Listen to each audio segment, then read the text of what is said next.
The night hums softly over New York City, the way it always did in the 1970s, the air thick with cigarette smoke, neon signs flickering through the haze, and the sound of distant laughter spilling from bars that never truly slept. Somewhere in the shadows of Queens, a young man with a wide smile and cold eyes leans against the hood of a car, talking too fast, laughing too hard. His name is Tommy DeSimone. To most, he seemed charming, confident, maybe even funny. But behind that easy grin lived a storm that no one could control, not his friends, not his crew, not even the Mafia bosses who once praised his courage. Tommy wasn't like the others. He didn't steal for survival or scheme for wealth, he did it for thrill, the rush, the dominance, the heat of the moment when fear flashed across another man's eyes. It was this unpredictable fire that made him both indispensable and terrifying to the men he worked for. Even in a world of killers, Tommy stood apart, too wild, too volatile, too alive. He laughed louder, moved faster, and broke rules others wouldn't dare touch. And yet, beneath his reckless energy, there was something disturbingly calm, an ease with violence that made it look effortless, almost natural. The story of Tommy DeSimone isn't one of slow corruption or tragic fall. He didn't start out innocent. He was born into crime the way others are born into religion. It was all around him, shaping the way he saw power, loyalty, and fear. From an early age, he learned that the streets of Brooklyn didn't forgive softness. You either fought or faded. And Tommy never faded. But to understand his darkness, we must see the world he came from, a place where loyalty meant silence, where friends could become corpses overnight, and where respect was earned through blood. In that world, Tommy was both a prodigy and a curse. His reputation spread fast, he was fearless, ruthless, and unpredictable. The perfect soldier, until he became a liability. Imagine the soft hum of a jukebox in a smoky bar, the low murmur of men talking business, and Tommy's laughter cutting through it like a blade. He was magnetic, people were drawn to him, even as they knew he was dangerous. That mix of charm and chaos made him unforgettable. To some, he was a loyal friend who'd back you up without question. To others, he was a ticking bomb, waiting for the smallest spark to explode. And yet, when you strip away the legends, the exaggerations, and the movie portrayals, what remains is a story about control, or rather, the absence of it. Tommy's life was a sprint with no finish line, a series of impulsive acts that built a mountain of consequences. He didn't plan his future because he didn't think he'd live long enough to have one. Every night could have been his last, and maybe that's why he lived with such intensity. The irony is that the world would later remember Tommy not through history books or police files, but through cinema. Decades after his death, he became immortalized in Goodfellas, played by Joe Pesci as a charming psychopath whose temper turned lethal in an instant. But before Hollywood turned his story into art, Tommy lived it, brutally, vividly, and without pause. The man behind the movie was even more unpredictable than the fiction that followed him. As the narration drifts through the rhythm of his story, we can almost see him, a young man walking under the yellow streetlights, his laughter echoing down empty sidewalks. He doesn't know it yet, but his name will soon be whispered across New York's underworld. His friends will fear him. His enemies will vanish. And one day, even the Mafia itself will decide he's too dangerous to exist. This is not a tale of glamour or heroism. It's a quiet descent into the psychology of violence, how one man became a mirror for the chaos inside an entire generation of mobsters. The same rage that made him powerful would one day mark him for death. But for now, in these opening shadows, Tommy DeSimone is untouchable, the laughing face of something much darker. Every story about him begins the same way, with a joke, a drink, and a flash of temper that no one sees coming. And every story about him ends the same way, with silence. The calm voice of the narrator lingers over that image, the smile, the storm behind it, and the certainty that every man who stood beside him would one day wonder how close they came to being his next victim. And so the story begins, not with a bang, but with a whisper in the dark. The streets remember. The bars remember. And even decades later, the name Tommy DeSimone still carries a chill. He was more than a gangster. He was the embodiment of chaos, the real-life psychopath behind Goodfellas. The story of Tommy DeSimone begins long before the headlines, before the murders, before the legend that Hollywood would later immortalize. It starts in the heart of Brooklyn, a place alive with contradictions. In the 1950s and 60s, the borough was a patchwork of tight-knit immigrant communities, where children played stickball in the streets while gangsters in fine suits leaned against Cadillacs, watching. The line between ordinary life and organized crime was blurry, and for a boy like Tommy, born into that world, it wasn't a question of if he'd join it, but when. He was born in 1950 into an Italian-American family that was already tied to the Mafia. The DeSimones weren't strangers to the underworld. His father had connections, and his relatives were involved in small-time rackets, the kind of quiet, behind-the-scenes dealings that helped keep local bosses comfortable. Crime wasn't a shameful secret in his home, it was part of the rhythm of life. Men talked business in hushed tones at the dinner table, money exchanged hands without questions, and the unspoken code of silence, omerta, hung in the air like incense at church. From an early age, Tommy absorbed that code. Loyalty. Respect. Power. These weren't abstract ideals, they were survival. In his neighborhood, authority didn't come from teachers or police officers, it came from men with slicked back hair and gold pinky rings. They were the ones people stepped aside for on the sidewalk. They were feared, but admired too. For a restless boy growing up among them, their world seemed untouchably glamorous.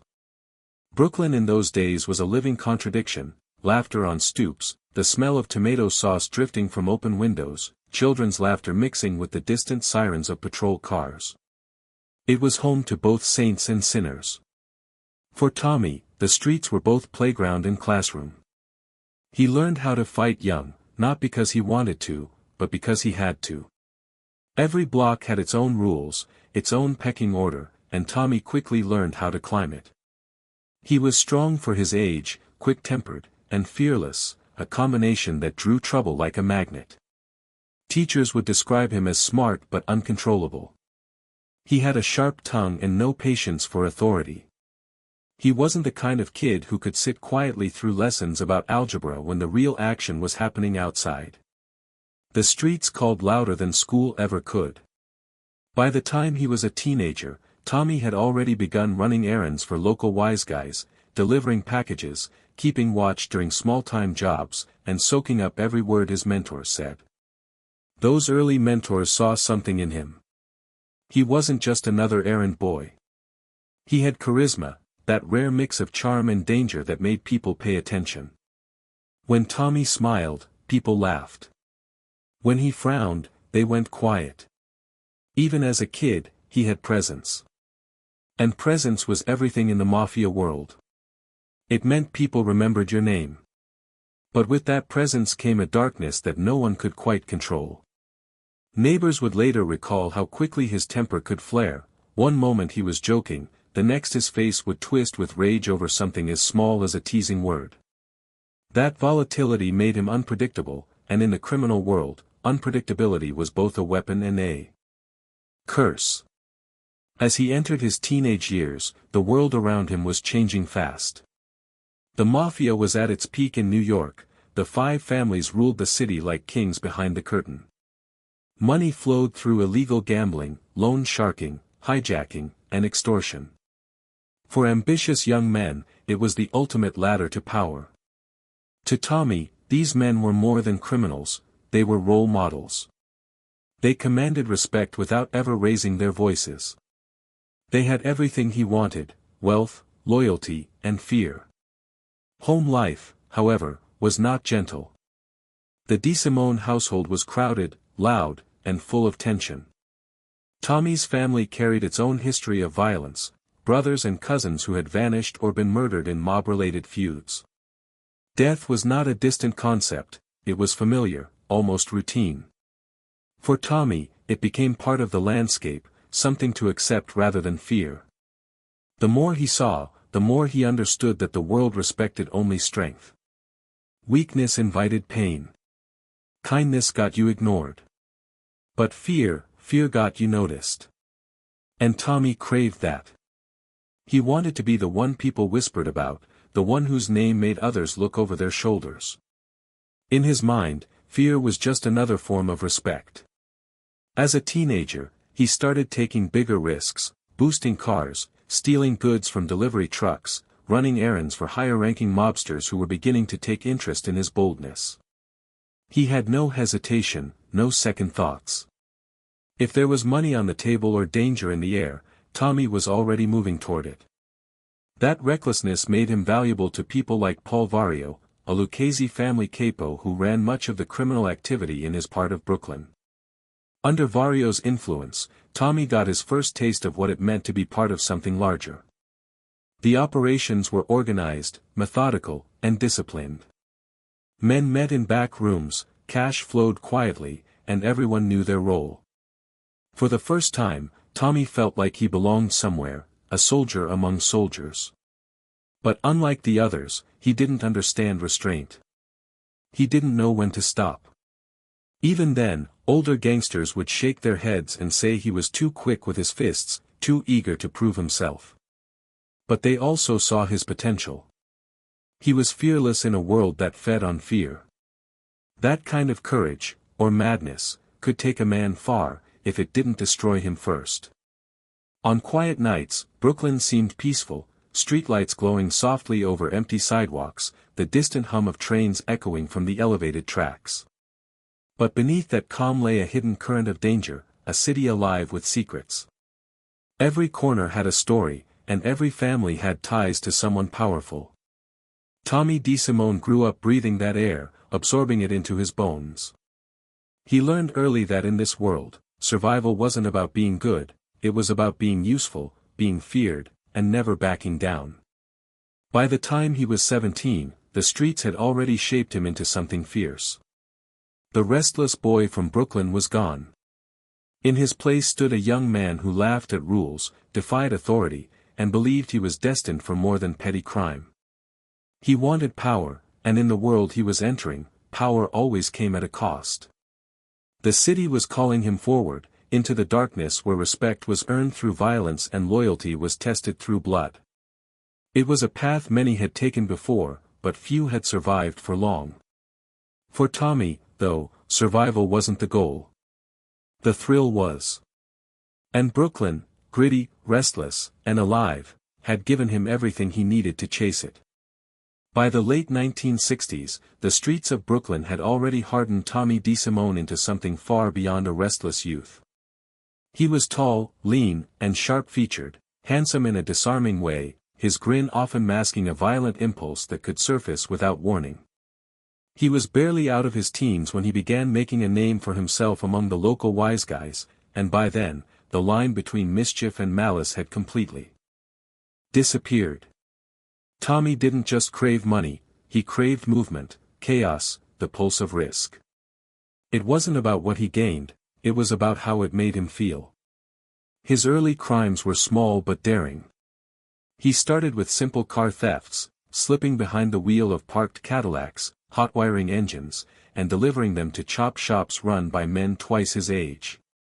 Most kids who tried this kind of work were cautious, afraid of getting caught.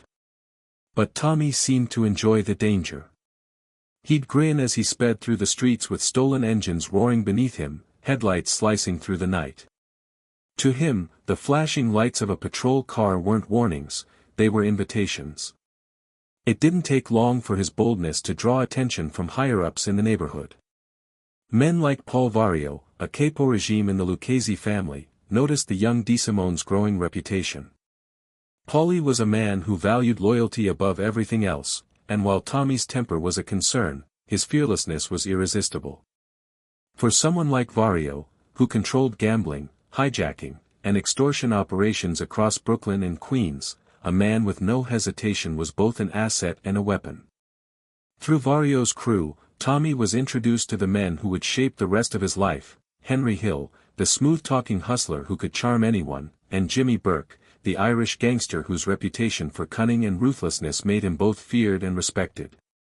Jimmy wasn't a made man, his Irish blood kept him outside the inner circle, but he was trusted enough to run major operations for the Lucchese family. He and Tommy clicked almost immediately. Both were ambitious, both were unpredictable, and both understood that in the mob world, taking risks was the only way to climb.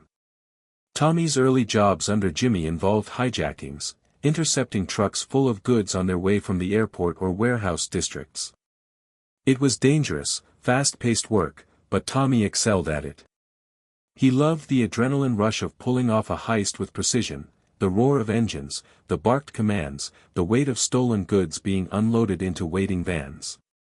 The world felt alive in those moments, and Tommy thrived on that intensity. But even in these early days, the cracks in his personality were visible. He didn't just enjoy success, he needed dominance. He couldn't handle being disrespected, even in small ways. A look, a joke, a comment that rubbed him the wrong way could flip a switch inside him. Men who worked alongside him learned to tread carefully, never to tease too hard, never to contradict him. Tommy could be laughing with you one moment and slamming your head into a table the next. That volatility gave him a reputation far beyond his years. To those who knew him well, Tommy was a paradox.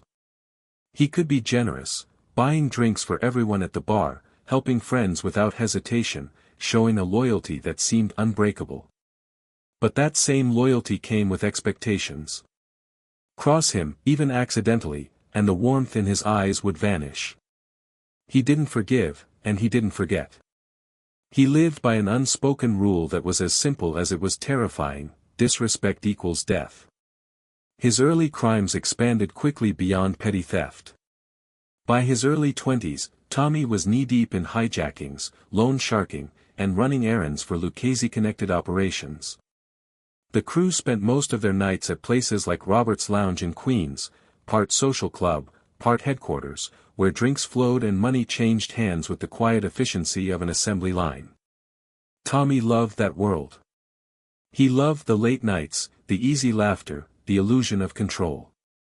Every job he pulled off made him feel more untouchable, more invincible. Still, even among criminals, there were rules.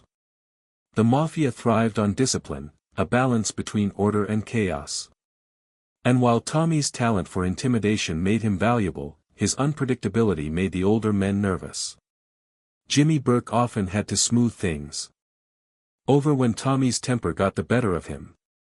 "He's a good kid," Jimmy would say, "just too quick sometimes." But everyone knew what that meant. Too quick to fight. Too quick to kill. Too quick to make enemies. Tommy's ambition was burning hotter with every success. He wanted more money, more respect, more power.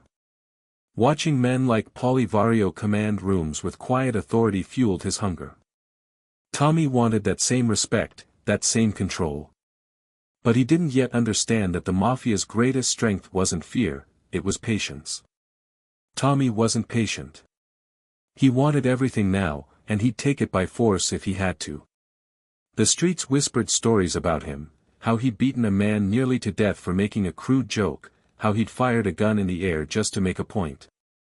Some said he was fearless, others said he was insane. Both were true. And as his reputation grew, so did the attention from rival crews and higher-ranking figures who began to see him as both a threat and an opportunity.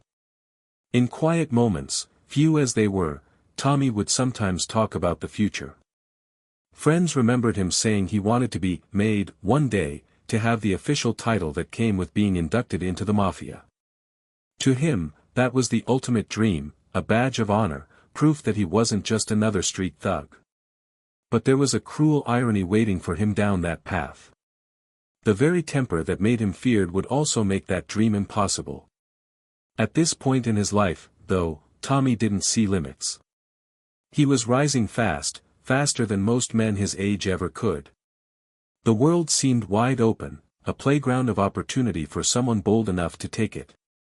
And Tommy was nothing if not bold. He was a man who thrived on danger, who couldn't sit still, who needed the next score, the next laugh, the next test of courage. Brooklyn's nights became his stage, the rumble of car engines, the clinking of glasses in dimly lit bars, the low hum of deals being made under the table. Every sound fed the fire inside him. The boy who once watched gangsters from the sidewalk was now one of them, a soldier in a war of money and ego, where power was the only currency that mattered. But behind every burst of laughter, behind every night of success, there was a shadow growing longer. The more Tommy took, the more reckless he became. His name was spreading, his power growing, but so was his list of enemies. In a world where reputation could be a death sentence, Tommy was becoming too visible, too dangerous, and too uncontrollable. He was climbing fast, but no one climbs forever. And deep down, in the quiet hours before dawn, when the bars closed and the streets went still, even Tommy might have felt it, that uneasy calm before the fall, the faint whisper of fate waiting just around the corner. By the early 1970s, Tommy DeSimone had carved out his place in Brooklyn's criminal underworld, a young man on the rise, bold, unpredictable, and already feared. But it was his meeting with two particular men that would shape the course of his life and set the foundation for one of the most notorious criminal partnerships in American history. Henry Hill and Jimmy Burke, names that, like Tommy's, would later echo through both FBI files and Hollywood screens. Together, the three formed a brotherhood built on loyalty, greed, laughter, and blood. The story begins at Robert's Lounge, a dimly lit bar in South Ozone Park, Queens. From the outside, it looked like any other neighborhood joint, a place where locals gathered for drinks, gossip, and the occasional card game. But behind the laughter and jukebox music, it was a hub for the Lucchese family's operations, overseen by Jimmy Burke. This was where plans were whispered, alliances formed, and debts settled. For Tommy, it was more than a hangout, it was home. Jimmy Burke was already a legend by the time Tommy met him. Known as Jimmy the Gent, Burke was the kind of man people both respected and feared. He was charming, intelligent, and calculated, the exact opposite of Tommy's impulsive nature. Jimmy had a way of making you feel like you were part of something important, even when you were just moving stolen cigarettes or hijacked liquor.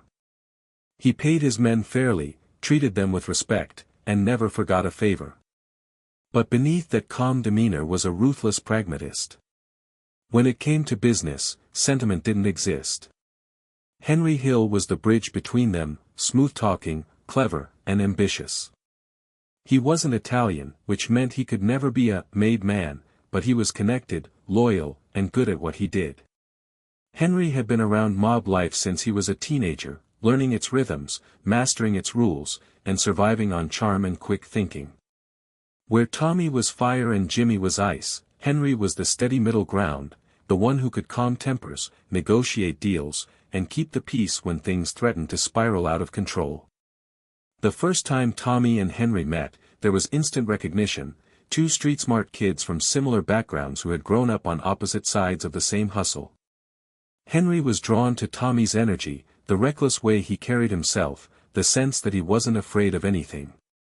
Tommy, in turn, respected Henry's cool composure and his ability to talk his way out of any situation.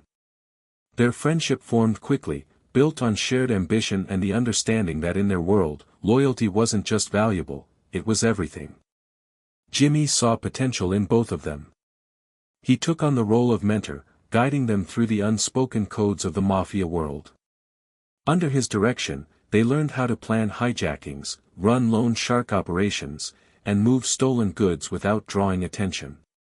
Jimmy's system was disciplined, every move calculated, every connection maintained with quiet precision. He understood that survival in the Mafia wasn't just about power, it was about control, about knowing when to act and when to stay invisible. For Tommy, this mentorship was like gasoline on a flame. Under Jimmy's guidance, his criminal skills sharpened, but so did his confidence, and with it, his volatility. He admired Jimmy deeply, even saw him as a father figure, but he also wanted to surpass him. There was something inside Tommy that couldn't settle for second place. His ambition wasn't about wealth, it was about dominance. The trio's bond deepened as they worked together. They spent long nights in bars, laughing, drinking, and planning their next jobs. They were brothers, in their own way, bound not by blood, but by crime. Yet within that closeness lay an undercurrent of tension. Henry and Jimmy understood the rules of the Mafia world: restraint, respect, hierarchy. Tommy, however, didn't believe in limits. He believed in himself. And that made him unpredictable. Still, for a time, everything worked. The crew was efficient, successful, and untouchable. They hijacked trucks loaded with liquor, cigarettes, and clothes, making thousands in a single night. They greased the right palms, avoided major arrests, and kept their operations quiet enough to avoid drawing the attention of the bosses. Money flowed like water, and Tommy loved it: the rush of a successful job, the piles of cash on the table, the feeling that he was living a dream he'd always chased. Henry Hill would later describe those days as the best of their lives, a golden era of fast money, endless parties, and a sense of invincibility. They'd meet at Robert's Lounge or the Suite, laughing into the early hours, swapping stories, teasing each other like brothers who shared the same heartbeat. There were no time cards, no rules, just loyalty and the understanding that one mistake could destroy everything. Tommy was magnetic in those circles. He had a natural charisma that made people want to be around him. He could make you laugh one moment and terrify you the next. He told jokes with perfect timing, mimicking people with such precision that even his targets couldn't help but laugh, until they realized the edge beneath his humor. There was always something just slightly dangerous in his grin, a hint that the line between play and punishment could vanish in an instant. Jimmy often played the role of the steadying hand, keeping Tommy from going too far. When Tommy's temper flared, Jimmy would calm him down, reminding him that in their world, every action had consequences. "You don't kill a guy just because he annoys you," Jimmy once told him, half joking, half serious. But Tommy didn't see it that way. To him, control wasn't about restraint, it was about dominance. If someone disrespected you, you didn't talk it out, you ended it. And yet, despite the danger, there was a strange kind of affection between the three. They understood each other in ways few could. They were all outsiders in their own right: Henry, half Irish and half Sicilian, barred from ever being made; Jimmy, Irish-born, always on the edge of full acceptance; and Tommy, too young, too volatile, too unpredictable to ever truly fit the mold of the disciplined Mafia soldier. But together, they made sense. They balanced each other's extremes. Their rise within the Lucchese family's orbit was swift. Paul Vario trusted Jimmy's crew, and through that trust, Tommy gained access to bigger scores, bigger risks, and bigger enemies. The streets whispered their names, sometimes with admiration, sometimes with fear. They were the new breed: smart, efficient, fearless. But in the Mafia, every rise carries a shadow. The higher you climb, the thinner the air becomes, and the more dangerous each step feels. Behind the laughter, behind the success, there were cracks forming, subtle at first, then widening with every job, every outburst, every act of violence that couldn't be undone. For now, though, they were untouchable, brothers of the street, living by the code, ruling their small corner of the city with swagger and charm. They believed their loyalty would keep them safe, that their friendship could weather anything. But in the world they lived in, trust was fragile, and fate was always waiting just around the corner. The same bond that made them powerful would one day pull them all into the same spiral, a story of greed, betrayal, and death that began right there, in the smoky glow of Robert's Lounge, with three men laughing over drinks and dreaming of forever. The streets of Queens had seen their share of violence, but the kind that followed Tommy DeSimone was different. It wasn't about territory or survival. It wasn't even about money. For Tommy, violence was personal, an expression, a language. By the mid-1970s, his reputation was already gaining traction among those who mattered in the Lucchese family. He wasn't just another soldier chasing quick money, he was the kind of man who would do anything, without hesitation, to prove his worth. And in the Mafia, that kind of man was both invaluable and dangerous. Those who knew him said you could sense when it was coming, that shift in his tone, that quiet look in his eyes. There was no warning, no shouting, no build-up. One moment, Tommy would be laughing, his sharp Brooklyn wit filling the room. The next, he'd explode into pure chaos, driven by something primal that few could understand.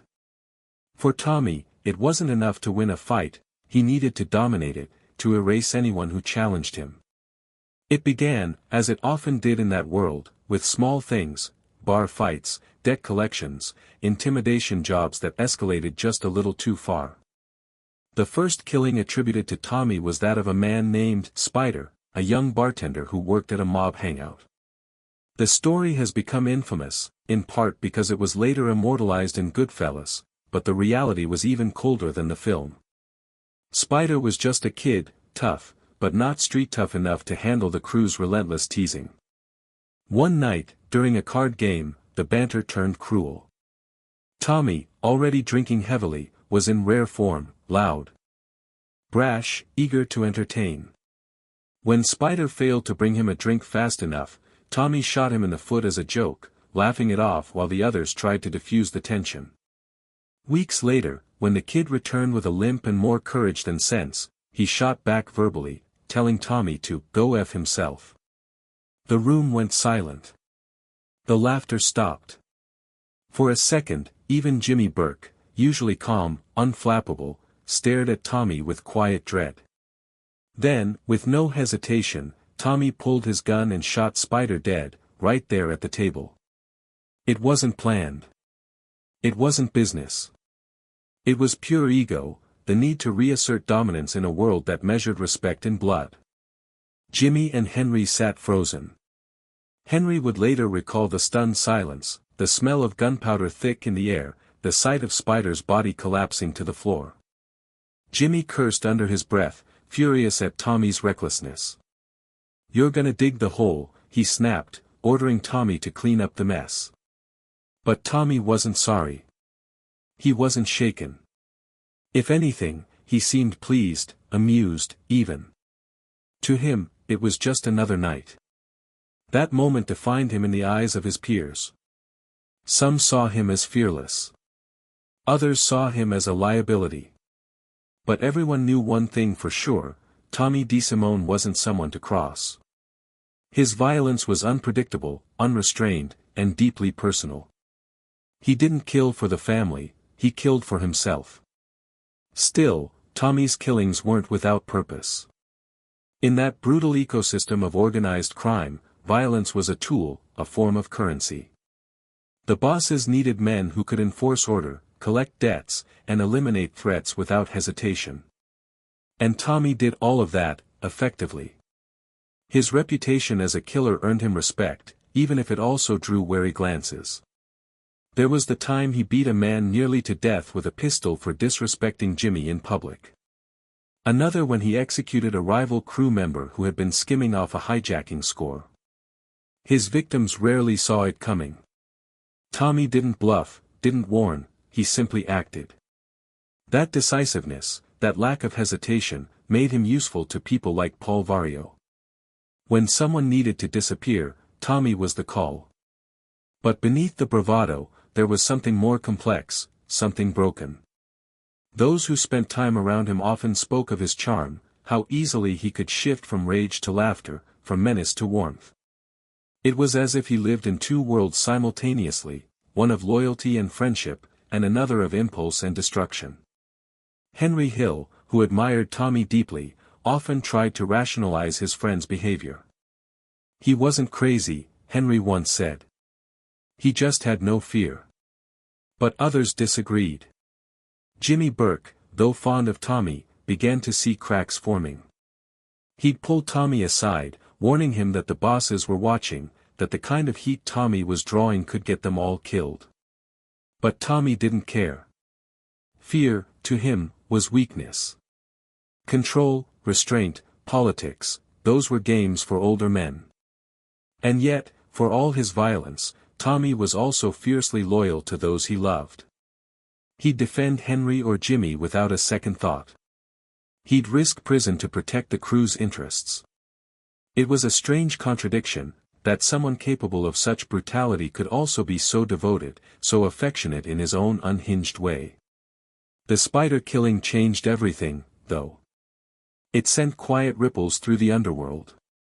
Word traveled fast, as it always did. Some saw it as proof that Tommy had the makings of a true enforcer, someone willing to do the dirty work no one else wanted to touch. Others saw it as a warning, that he was too unpredictable to be trusted. For Tommy, the aftermath was just noise. He didn't lose sleep over Spider. In his mind, the kid had disrespected him, and in the Mafia, disrespect was a death sentence. Simple as that. He continued working with Jimmy and Henry, running scores, hijacking trucks, and moving stolen goods. Life went on. The laughter returned. The crew's bond seemed unshakable. But the cracks were growing wider. Every time Tommy pulled the trigger, he created another enemy, another loose end. And the Mafia had long memories. What Tommy didn't realize, or perhaps didn't care to, was that his impulsiveness was slowly writing his own ending. Even Jimmy, who had once seen him as a son, began to grow wary. "You can't keep doing this," he'd say, shaking his head after another close call. But Tommy just smiled. "Relax, Jimmy," he'd joke, "I'm careful." Careful. That was the irony. Tommy DeSimone, the man who never hesitated, the man who thought himself untouchable, was walking a path that could only end one way. And though he didn't know it yet, the same qualities that made him powerful, his fearlessness, his temper, his hunger for respect, would be the very things that would seal his fate. For now, though, the street still whispered his name with a mixture of awe and fear. He was the enforcer every crew wanted and every boss secretly feared. The man who would laugh at a funeral and kill over a joke. In a world where survival required cold calculation, Tommy was a storm, unpredictable, violent, and unstoppable. And like every storm, his path would leave nothing but silence in its wake. By the late 1970s, Tommy DeSimone, Henry Hill, and Jimmy Burke were no longer small-time hijackers. They were seasoned criminals, precise, ruthless, and tightly woven into the network of New York's underworld. Every score had been bigger than the last, and the money flowed like champagne. But nothing they'd ever done could compare to what was about to unfold. The Lufthansa heist, a job so daring, so lucrative, that it would make headlines across the world and change their lives forever. It began, as most legends do, with a whisper. A piece of information that seemed almost too good to be true. Inside Kennedy Airport, one of the crew's informants, a cargo worker named Louis Werner, had stumbled upon a secret. Lufthansa Airlines was storing millions of dollars in untraceable cash flown in from West Germany. Money meant for currency exchanges, secured in the airline's high-security cargo terminal. And every few days, the vault filled up again. It was, in Jimmy Burke's words, the score of a lifetime. Jimmy had always been a planner, a thinker. Where others saw risk, he saw precision. He spent weeks analyzing every detail, the timing of the guards' shifts, the routes of the trucks, the weaknesses in security. And when he was ready, he gathered his most trusted men.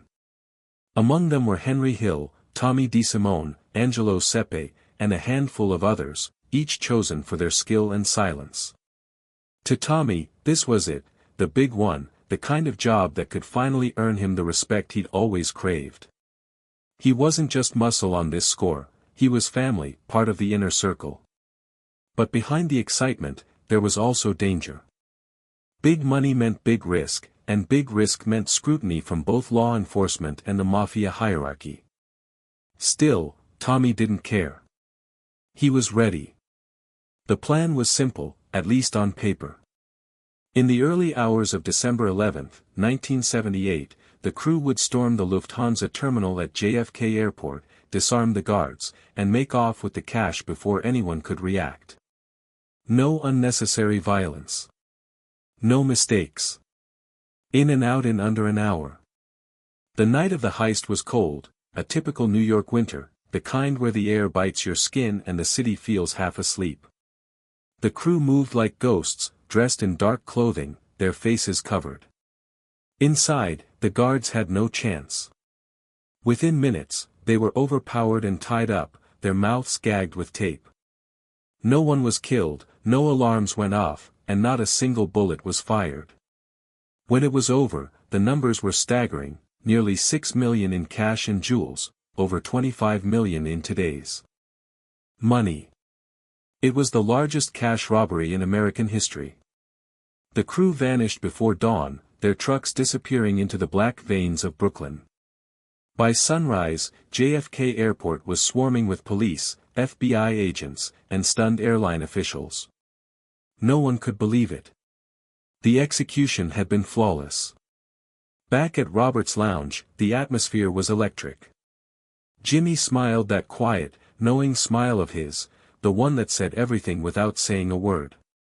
Henry couldn't stop talking about it, the sheer perfection of the job. And Tommy? He was ecstatic. For once, his energy felt controlled, his ambition validated. He had helped pull off the impossible. But in the Mafia, success was a double-edged sword. The more spectacular the score, the more dangerous the aftermath. Money like that didn't just disappear quietly. Every man involved suddenly had dreams, new cars, new clothes, new homes. They began flashing wealth that didn't make sense. And Jimmy, who prided himself on discipline, began to panic. The newspapers called it the crime of the century. The FBI set up special task forces, tailing anyone remotely connected to the airport. Informants began whispering, and paranoia spread like smoke. Jimmy knew what had to be done. To stay safe, he had to cut ties, silence the loose ends. One by one, the crew members who had participated started disappearing. Bodies were found in cars, dumpsters, frozen fields. Others were never found at all. Tommy noticed, but he didn't worry. He trusted Jimmy completely. They were like father and son, and in Tommy's mind, that loyalty was unbreakable. But Tommy had dreams of his own now. The Lufthansa score had given him confidence, a sense that he was finally ready for the next step, to be made. To become a full member of the Mafia, no longer just a street enforcer or hired gun. To Tommy, it was everything he'd ever wanted. He told Henry about it one night over drinks. "Jimmy says Paulie's putting in a good word," he said, his eyes bright. "They're gonna make me." Henry smiled, but inside, he felt uneasy. There were rules in the Mafia, rules that Tommy had broken too many times. He had killed made men, disrespected higher-ups, and drawn too much attention. A ceremony like that required trust, and Tommy's reputation was anything but stable. Still, Tommy believed it. He was proud, excited, ready to step into the light after years of living in the shadows. He'd earned it, he thought. After Lufthansa, after everything he'd done for Jimmy, it was his turn. The ceremony was set for early January. Jimmy promised to drive him there himself. But behind Jimmy's calm exterior, another plan was taking shape. The Lufthansa heist had put them all under a microscope, and Tommy's name was coming up too often. His temper, his impulsiveness, his inability to stay quiet, they were liabilities now. And in the Mafia, liabilities didn't live long. The weeks following the heist were a blur of celebration and tension. Money flowed, but so did fear. FBI agents were watching, questioning, circling closer every day. Jimmy began pulling away, becoming distant, silent. Henry sensed it, but couldn't quite piece it together.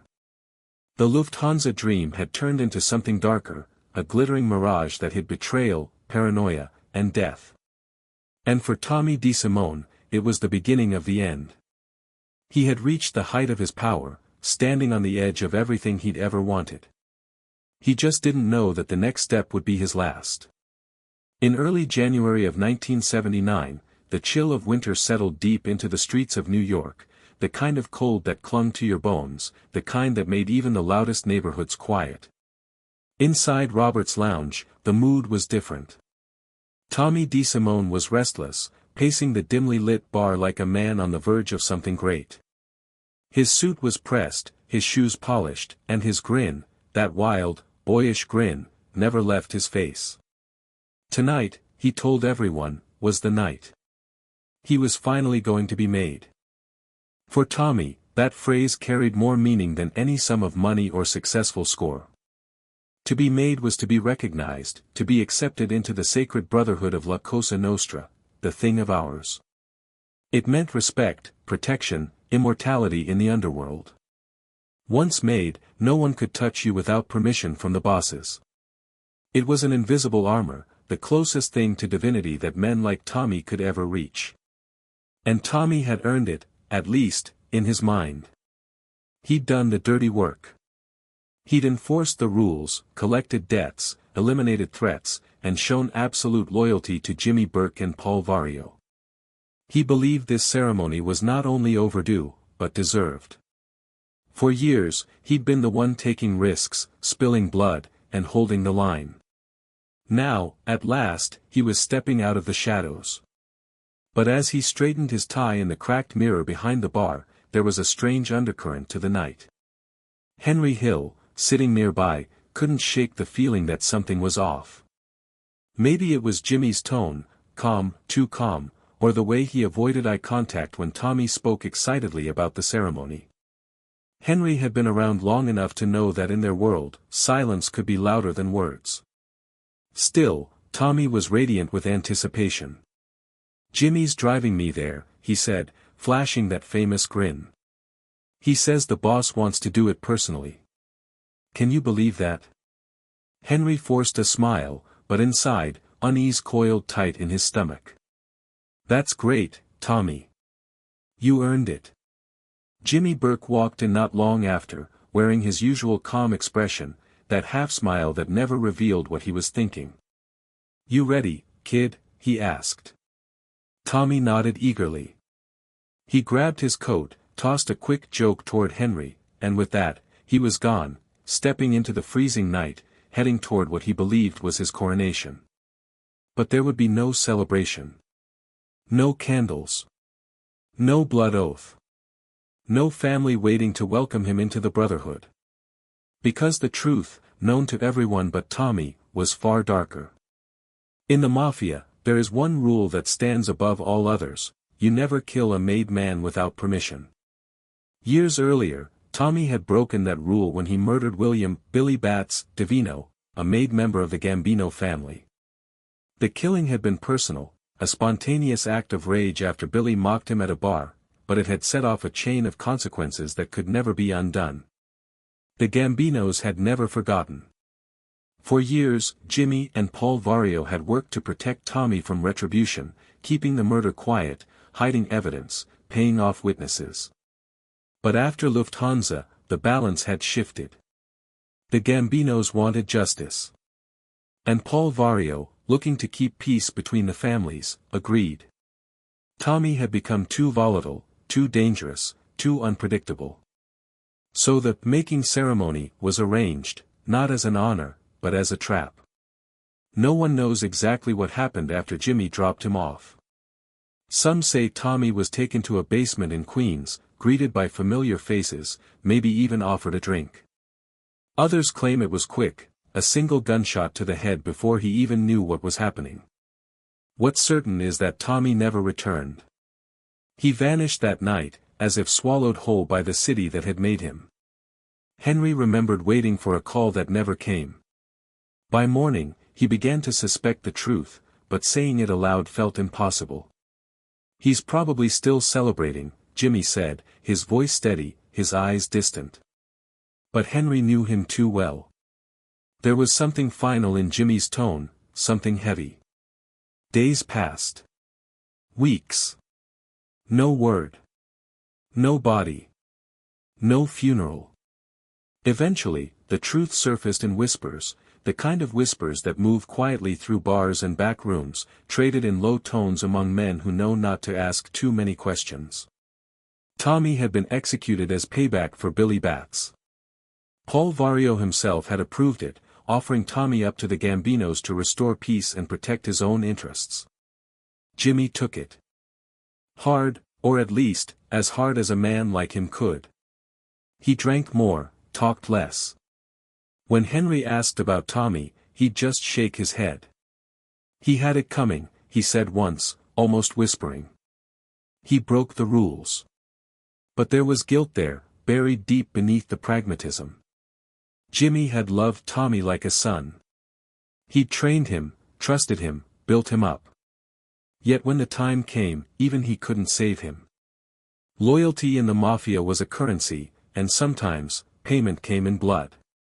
For Henry, the loss felt like a cold wind that never stopped blowing. Tommy had been unpredictable, violent, and terrifying, but he was also family. There had been nights of laughter, of camaraderie, of shared dreams that seemed untouchable. Now, there was just silence. The news eventually reached the streets, though it was never official. Some said Tommy had been buried in an unmarked grave. Others claimed he was dismembered, his body dissolved in acid, erased from existence. The FBI searched for years, but no trace was ever found. And so, Tommy DeSimone became a ghost. To outsiders, it looked like justice, the violent end of a violent man. But to those who knew him, it was something more haunting. Tommy's death was a reflection of everything the Mafia really was, a world where loyalty was temporary, where brotherhood had limits, and where even the most feared men could vanish overnight. The irony was cruel. Tommy had spent his whole life chasing respect, dreaming of being made, believing it would finally make him untouchable. Instead, that dream was what killed him. The ceremony that was supposed to elevate him into the Mafia's inner circle became his execution. Henry would later recall it with a kind of melancholy disbelief. He thought he was going to be made, he said. Instead, they made him disappear. The night of his disappearance would become legend, retold in whispers, reimagined in films, and studied by FBI agents trying to piece together what really happened. But the truth, like Tommy himself, remains buried in the shadows of New York's underworld, where loyalty is fleeting, power is borrowed, and every promise carries a knife behind its back. For Jimmy and Henry, life went on, but nothing was ever the same again. The laughter at Robert's lounge grew quieter. The drinks didn't taste as sweet. Every time Henry looked at that empty chair in the corner, he could almost hear Tommy's voice, loud, brash, laughing at some long-forgotten joke. But ghosts have a way of lingering, especially the kind born from betrayal. After Tommy DeSimone's disappearance in early 1979, the air around Robert's lounge grew heavier, quieter, colder. The once lively hangout that had echoed with laughter, the clinking of glasses, and the smell of cigarette smoke now felt haunted. Those who still showed up spoke in half-sentences, glancing toward the door as if expecting Tommy to walk in, loud, laughing, alive. But deep down, everyone knew. He wasn't coming back. Jimmy Burke stopped saying his name altogether. Henry Hill noticed it first, the way Jimmy's face tightened whenever someone mentioned Tommy, the way his hand would grip his glass just a little too hard. "He's gone," Jimmy would mutter finally, his tone flat, final. There was no need for questions. In their world, a man who vanished without a trace didn't vanish by accident. But Tommy's death was only the beginning of the storm. The Lufthansa heist, once the crown jewel of their criminal careers, had begun to unravel with terrifying speed.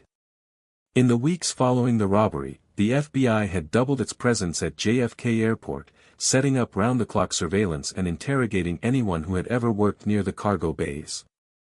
Agents tailed crew members day and night, snapping photos, monitoring phones, waiting for someone to slip up. And people did slip up. Big time. The first to fall was Parnell Stax Edwards, the musician-turned-getaway driver who'd been tasked with getting rid of the van used in the heist. Instead of taking it to a junkyard, Stax had gotten high, passed out, and left the van parked on a Brooklyn street, fingerprints and all. The discovery of that van led directly to the FBI's first real lead, setting off a chain of panic within the crew. Jimmy Burke's calm exterior began to crack. Paranoia crept in. He became convinced that people were talking, that someone, somewhere, was feeding information to the feds. And in Jimmy's world, there was only one way to deal with loose ends. Bodies started dropping. One by one, members of the Lufthansa crew disappeared. Angelo Sepe, Louis Cafra, Joe Buddha Manri, all gone. Each death sent a chill through the underworld. Some were found in cars, others buried in snow-covered fields. Some simply vanished, their families left with nothing but silence. Henry Hill watched in disbelief as the men he'd laughed and worked with began to disappear, their names whispered like curses. He knew Jimmy was behind it. It wasn't vengeance, it was strategy. In Jimmy's mind, dead men couldn't talk. And if killing a dozen of his own men meant keeping himself safe, so be it. But the killings didn't end with the Lufthansa crew. The paranoia spread. Anyone who knew too much, anyone who had even been near the score, suddenly looked suspicious. Jimmy had always been meticulous, but now he was merciless. He'd meet with someone one day, smiling and sharing a drink, and by morning, they'd be gone. Henry described it later as watching a storm consume itself. The tighter Jimmy tried to control everything, the more chaos followed. He stopped trusting everyone, even Henry. The man who once ran his crew with charm and fairness now moved like a ghost, eyes darting, voice low, heart racing. Meanwhile, the FBI pressure only intensified. Agents were everywhere, knocking on doors, flipping informants, tracing bank deposits. The money from the heist, which had seemed like an endless river, was vanishing fast. Some of the men had spent their shares openly, buying Cadillacs, fur coats, and houses, the kind of extravagance that screamed guilt. Those displays made them easy targets for law enforcement. In quiet moments, Henry thought of Tommy. As reckless as Tommy had been, he wouldn't have tolerated this. He would have fought back, laughed in the face of danger, maybe even gone down shooting. But now, there was only absence. The hole Tommy left behind was widening, swallowing the whole crew piece by piece.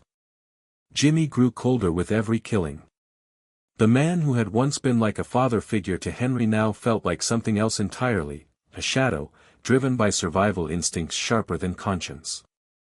Henry couldn't stop thinking about the irony. They'd pulled off the most perfect heist in American history, only to destroy themselves from the inside.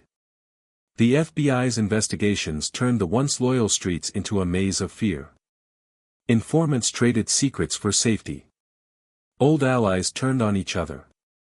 Wiretaps recorded whispers of panic. And in the middle of it all, the legend of the Lufthansa heist began to change. What had started as a triumph became a curse, a ghost story told in the backrooms of bars, a warning to anyone who thought they could beat the system. Jimmy's empire began to shrink. Without Tommy's muscle and with most of his crew gone, he was left with only paranoia and blood on his hands. The weight of it began to show, in the lines on his face, in the way he avoided mirrors, in the empty barstools around him. Henry, meanwhile, found himself pulled deeper into the chaos. He was running drugs on the side now, a risky business that went against everything Jimmy had warned him about. But he needed the money. The Lufthansa score had turned toxic, no one could touch the cash without drawing heat. The easy money was gone, replaced by fear and suspicion. By 1980, the empire they'd built had begun to rot from within. The once powerful crew was gone, dead, jailed, or hiding. Tommy's death had marked the first crack, and now, the entire structure was collapsing. Henry could feel it coming, the end, the inevitable fall. He'd walk into Robert's lounge some nights and find Jimmy sitting alone, a drink in hand, staring at nothing. The jukebox would hum quietly in the background, the sound of an era fading away. They'd talk for a while, about old times, old scores, but never about Tommy. That name had become sacred and cursed all at once. The FBI would eventually piece together most of what happened, but not all. The bodies, the betrayals, the paranoia, much of it remained shrouded in rumor. The Lufthansa heist, for all its success, left no winners. Just ghosts. And Tommy's ghost, in particular, seemed to linger longest of all. He was the spirit of what they'd lost, the fire, the madness, the fearless energy that once made them untouchable. Without him, everything felt colder. Sometimes Henry would imagine him there, leaning against the bar, laughing that reckless laugh, teasing Jimmy, throwing back a shot. But the laughter never came. Just silence. Just memory. The legend of the Lufthansa heist was already being written, not by the men who'd lived it, but by reporters, by detectives, by filmmakers who would one day turn their tragedy into entertainment. But for those who survived it, it wasn't a legend, it was a scar. Tommy's death wasn't just another casualty, it was the omen they'd ignored. A warning that no matter how high you climbed in the Mafia, there was always someone waiting to pull you back down. And as the bodies piled up and the money disappeared, one truth became painfully clear: the greatest score in mob history had cost them everything. By the early 1980s, Henry Hill was no longer the cool, calculating associate he once had been. The Lufthansa heist was behind him, Tommy was gone, and Jimmy Burke had grown distant, colder, consumed by paranoia. The old crew was shattered, a trail of missing men, suspicious deaths, and whispered betrayals. Yet somehow, Henry was still standing. Still breathing. Still chasing that next high, not of money, but of adrenaline. For years, Henry had lived by an unwritten code: loyalty to Jimmy, silence before law enforcement, and a sharp instinct for survival. But with the mob's grip tightening and Jimmy's trust dissolving, Henry's world began to tilt. The walls were closing in, and instead of stepping back, he ran straight into danger: the drug trade. It began small. Cocaine had started flooding into New York's underworld, and Henry saw an opportunity.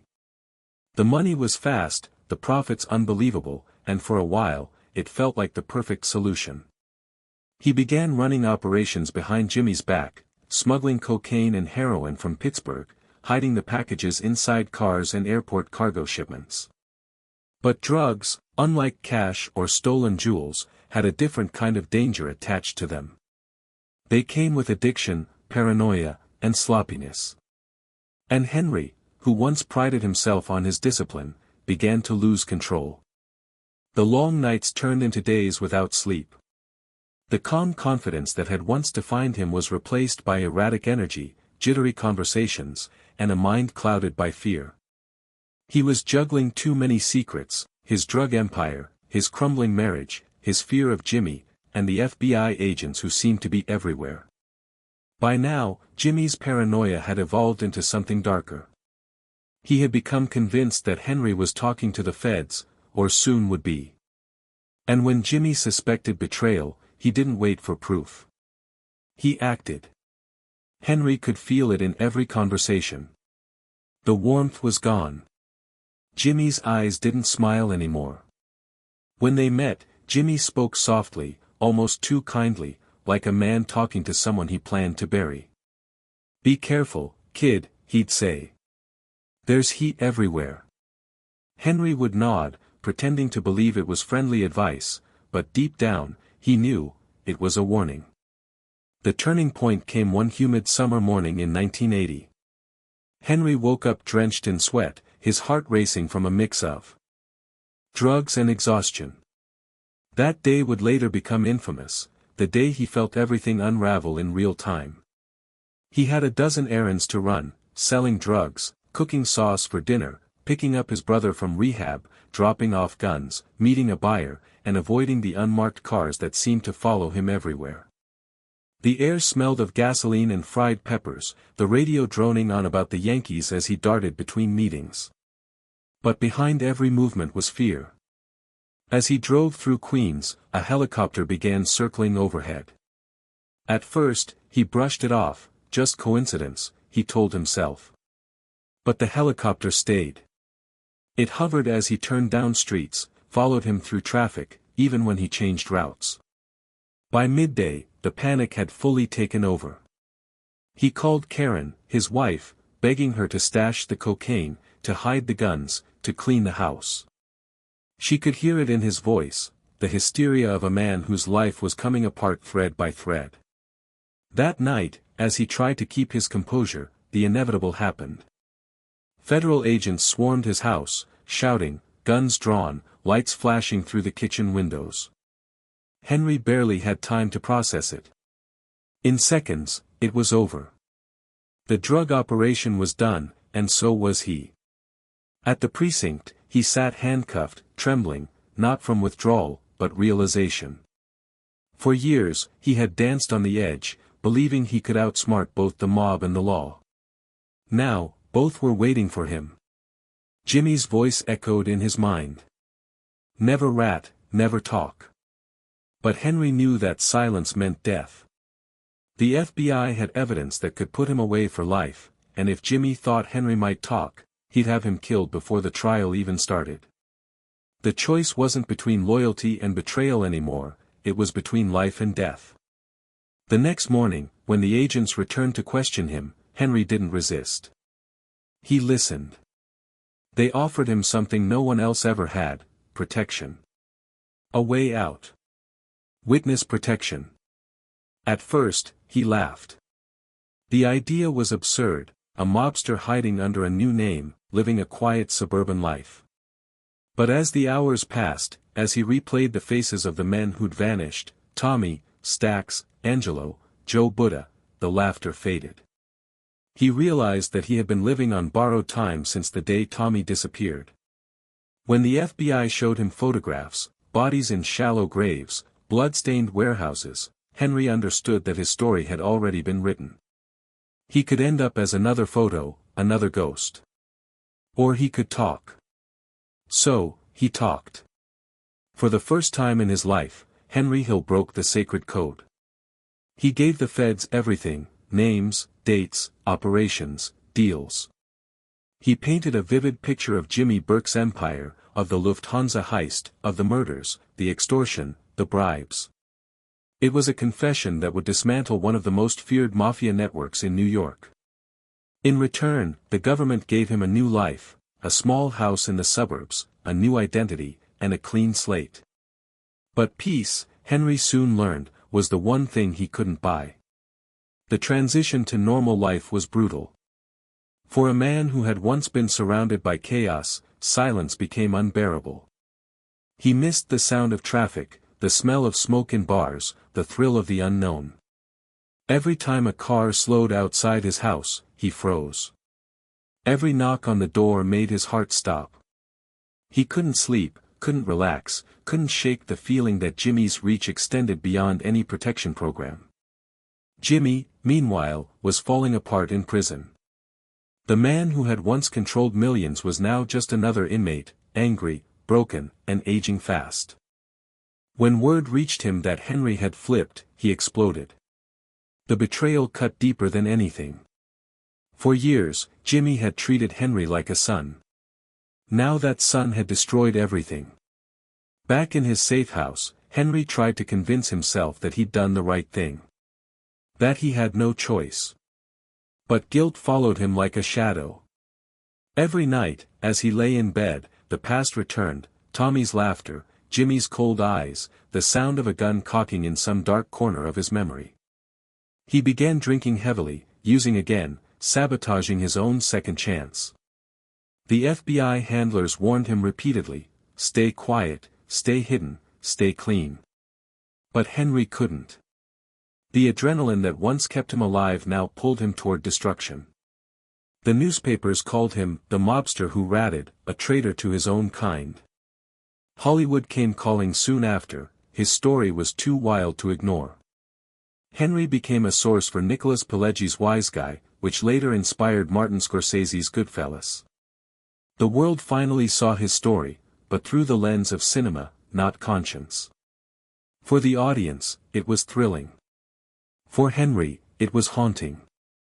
Every scene on screen was a ghost from his past, the laughter, the blood, the betrayal.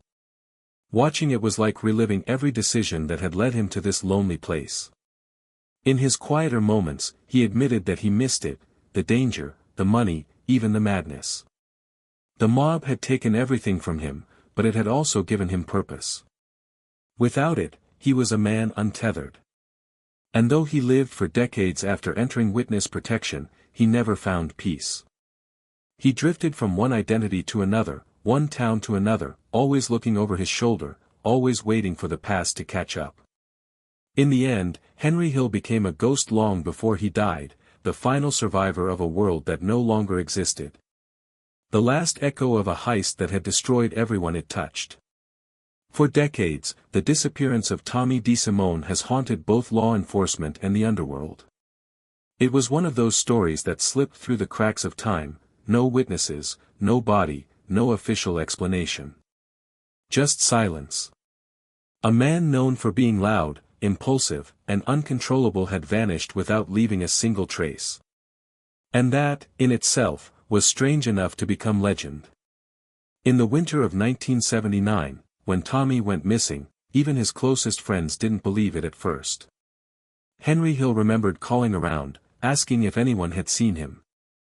Some said he was lying low after the Lufthansa job.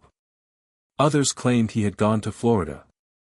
But the days stretched into weeks, and then months, and still there was nothing, no calls, no sightings, no rumors of arrest. For a man like Tommy, who thrived on attention and chaos, that kind of silence was impossible. Unless, of course, he was dead. The official version that circulated through mob circles was simple, brutal, and perfectly in line with Mafia justice. Tommy, everyone said, had been killed as payback for the murder of William "Billy Bats" Benvena, a made man in the Gambino family. The story went that John Gotti himself had ordered the hit, carried out under the guise of an induction ceremony that never actually existed. Tommy had believed he was being made. He'd even dressed for the occasion, clean suit, polished shoes, anticipation in his voice. But when he arrived, the truth hit him faster than any bullet ever could. There were no witnesses who lived to tell the full story. But according to what filtered through the grapevine, Tommy was taken to a secluded location, ambushed, and executed, quietly, efficiently, the way the Mafia preferred to handle internal problems. His body was never found. Some said he was buried in a field near Bridgeport, others whispered that he'd been dissolved in acid or fed to pigs. In the underworld, rumors became folklore, and Tommy's end became both warning and myth. The irony of it all was that the man who had killed without hesitation, who had laughed in the face of danger, was destroyed not by his enemies, but by the very world he had served so loyally. Tommy's arrogance, his temper, and his uncontrollable nature had finally caught up with him. He had broken the one unbreakable rule: he had killed a made man without permission. And in the Mafia, that was an unforgivable sin. But even decades later, the full truth of Tommy's death remains tangled in speculation. The FBI had long believed that Jimmy Burke ordered the hit, not out of loyalty to the Gambinos, but out of self-preservation. Tommy's volatility had become a liability. After the Lufthansa heist, the crew was under intense scrutiny, and Tommy's reputation for violence made him a ticking time bomb. Jimmy, always calculating, may have decided it was better to eliminate him before he did something that could bring the whole operation down. Henry Hill, in later interviews, would tell a version that sounded almost cinematic. He described the phone call Jimmy received, the quiet words, the momentary silence, the subtle tightening of the jaw. They made him, Jimmy said, forcing a smile that didn't reach his eyes. Tommy's a made man now. But Henry could see the truth in Jimmy's face. He knew. Tommy wasn't made. He was gone. That moment would later become immortalized in Goodfellas, where Joe Pesci's portrayal of Tommy captures both his violent charisma and his tragic end. The scene where Tommy enters a room expecting to be inducted, only to be shot in the back of the head, has become one of cinema's most iconic depictions of Mafia justice. But the real-life Tommy's death was even more chilling, because in reality, there was no witness, no ceremony, and no closure. For years after, the FBI continued to search for evidence of Tommy's fate. They dug up fields, followed leads, interviewed informants, and sifted through decades of mafia gossip. But every trail went cold. Tommy had simply ceased to exist. In the underworld, that kind of erasure was a message: this is what happens when you go too far. Tommy DeSimone's legacy became something between legend and ghost story. To some, he was remembered as a psychopathic enforcer, a man whose bloodlust had no limits. To others, he was the product of his environment, a young man shaped by violence, loyalty, and the warped honor of the mafia world. He was both victim and villain, feared and admired, remembered and erased. His wife, Angel, spent years trying to get answers. She raised their children alone, haunted by the uncertainty of his fate. She filed missing person reports, contacted law enforcement, and searched for any sign of him. But nothing ever came. Even in death, Tommy refused to be found. As time passed, his name took on a strange kind of immortality. The men who had killed him, if they were still alive, took their secrets to the grave. The younger generation of mobsters whispered about him like a legend from another era. Tommy the Wild One. Tommy Two Gun. The man who once laughed as he shot rivals in the back of the head now existed only in stories. There's a kind of poetic cruelty in that. For a man who lived loudly, whose every action screamed for attention, the silence surrounding his death was absolute. No gravestone, no farewell, no closure. Just empty space where a man once stood. And yet, in a twisted way, that disappearance made him eternal. The mafia thrives on mystery, on the stories that can't be proven, only believed. Tommy's story became one of those, a dark fairy tale of violence, betrayal, and inevitability. Even today, mob historians and investigators occasionally revisit his case. They map out old burial grounds, compare DNA samples, follow decades-old rumors. But the truth, if it still exists, lies buried somewhere in the dirt, as unreachable as the man himself. Henry Hill once said that he still dreamt about Tommy. He'd show up laughing, asking where the hell everyone went, Henry said in an interview years later. And then I'd wake up sweating, because I'd remember, he's dead. He's been dead for years. In that sense, Tommy never really left. He became a ghost that haunted everyone who'd ever known him, a symbol of how quickly the mafia devours its own. His story served as a grim reminder that no matter how high you rose, no matter how feared you were, the end was always the same. Tommy DeSimone entered the mafia as a teenager, full of swagger and ambition. He left it as a whisper. A name in a police file marked missing. A photograph in a worn FBI folder, labeled presumed dead. And somewhere in that silence, between the laughter, the gunfire, and the empty fields of New York, his ghost still lingers.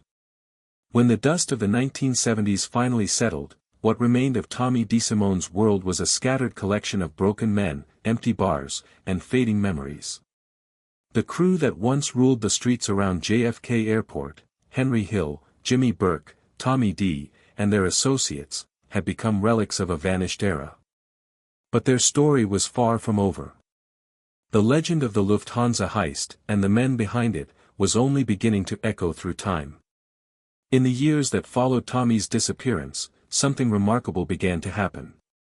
The mob world, once so secretive, began to unravel publicly, through trials, testimonies, and the endless fascination of the American public. The same secrecy that once defined the mafia became its undoing, as former insiders like Henry Hill began speaking openly about what had really happened behind those locked backroom doors. Henry's decision to cooperate with the FBI marked a turning point not just for him, but for how America viewed organized crime. The myth of honor among thieves was shattered. Through his testimony, the world glimpsed the real mafia, not the romanticized figures of old Hollywood, but desperate, paranoid men who trusted no one and killed everyone who made them nervous.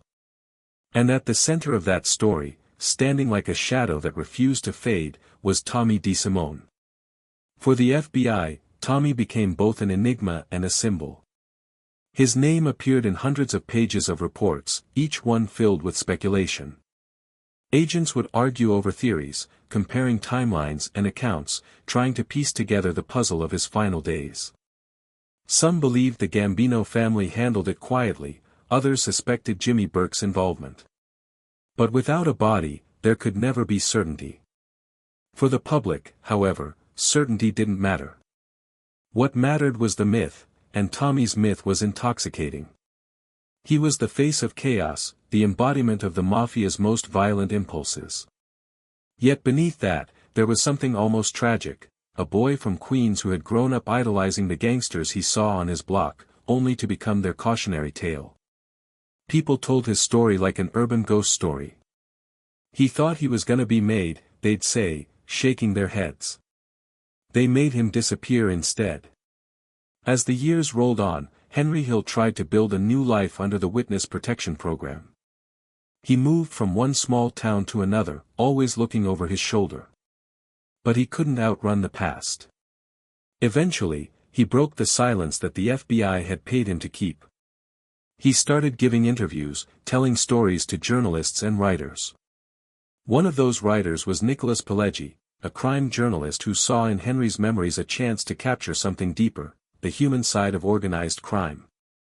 Pileggi's 1985 book, Wise Guy, would become one of the most influential true crime works ever written. It painted the mob not as an empire of honor, but as a cycle of greed and fear, where loyalty lasted only as long as your usefulness. And in its pages, Tommy DeSimone was reborn. Pileggi described him not as a monster, but as a man possessed by a violent, unpredictable energy. Someone terrifyingly alive. A man who could joke with you 1 second and kill you the next. Readers couldn't look away. Tommy's story, equal parts brutality and tragedy, captured everything that made the Mafia both fascinating and horrifying.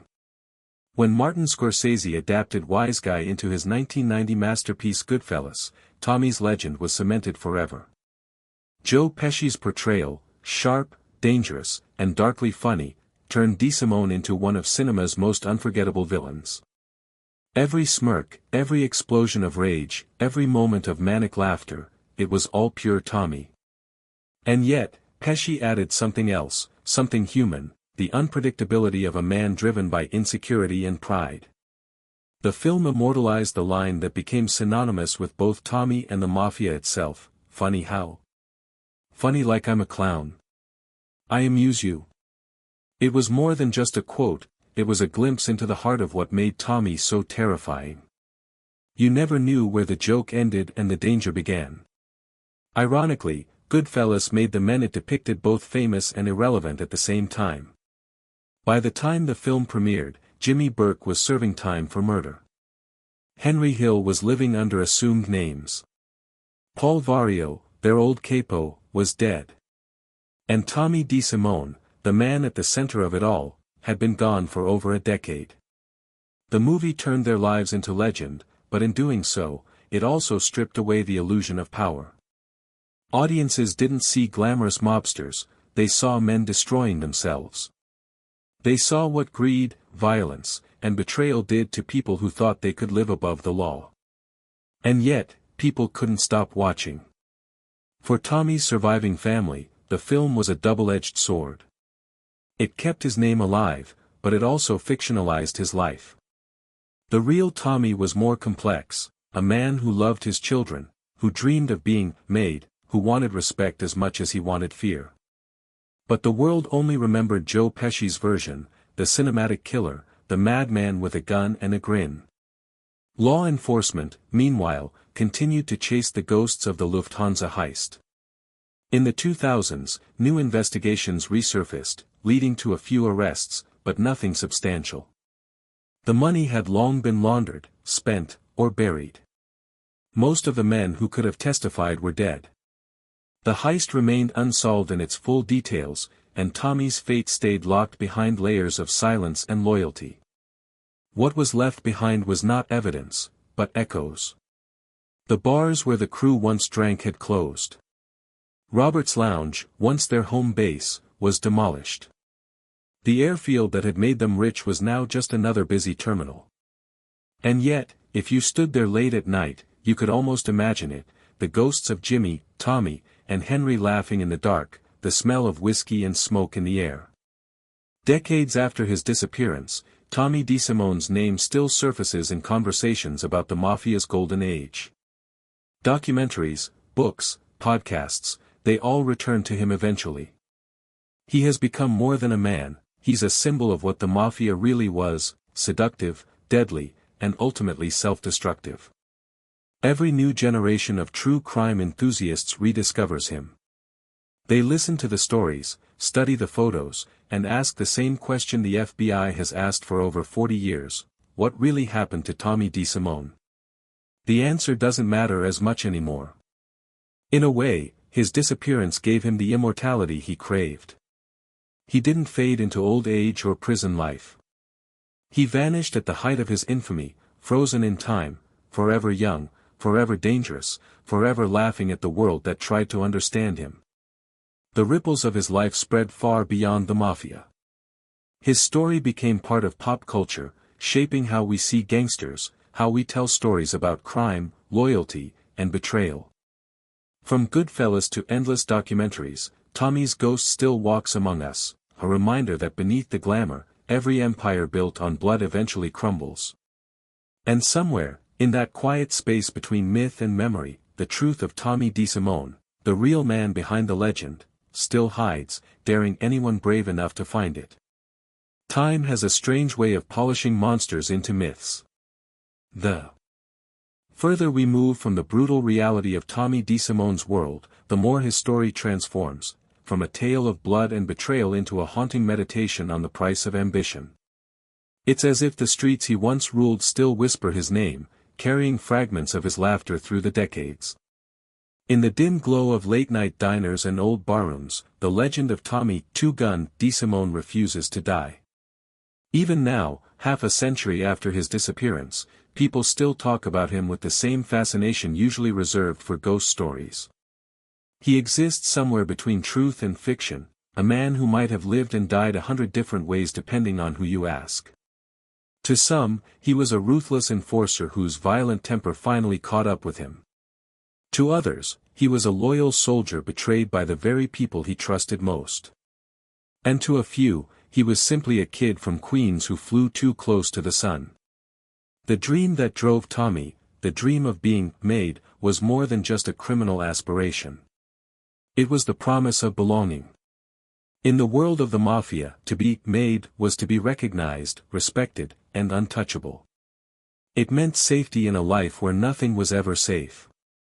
But in chasing that dream, Tommy ignored the brutal truth: the Mafia didn't reward loyalty or courage, it rewarded obedience and silence. Tommy had neither. His pride made him dangerous, and his unpredictability made him disposable. That, perhaps, is the cruelest part of his story. For all his violence, for all his fearsome reputation, Tommy never realized that in the Mafia, power isn't taken, it's permitted. And when you forget that rule, the permission is revoked without warning. His disappearance wasn't an act of betrayal. It was an inevitability.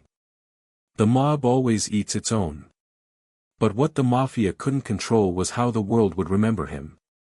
His death, or disappearance, turned him from a local gangster into an eternal mystery. And mystery is a powerful thing. It keeps a story alive long after the facts have faded. Writers, journalists, and filmmakers have all tried to decode him, but Tommy remains a puzzle. Every account of his life feels like a different version of the same myth. Henry Hill described him as a loyal friend with a violent streak. FBI agents wrote of a man capable of murder without hesitation. Scorsese and Pesci transformed him into a symbol, the living embodiment of the Mafia's insanity, its humor, and its horror. Yet somewhere behind that cinematic rage was a real person, a man who smiled in photographs, who cracked jokes with friends, who believed that one day he'd sit among the legends of the underworld. That belief, naive as it was, gave his life its strange, tragic poetry. Tommy DeSimone wasn't born evil, he was born into a world that taught him that violence was power and fear was respect. He played by the rules he was given, until those same rules destroyed him. In the years after Goodfellas brought his story to the world, an entire culture of fascination with gangsters blossomed. Books, podcasts, YouTube documentaries, all returning to the same well of stories about the men who built empires out of fear. Yet few figures stand out the way Tommy does. There's something magnetic about him, not because he was noble or smart, but because he was raw, unfiltered chaos.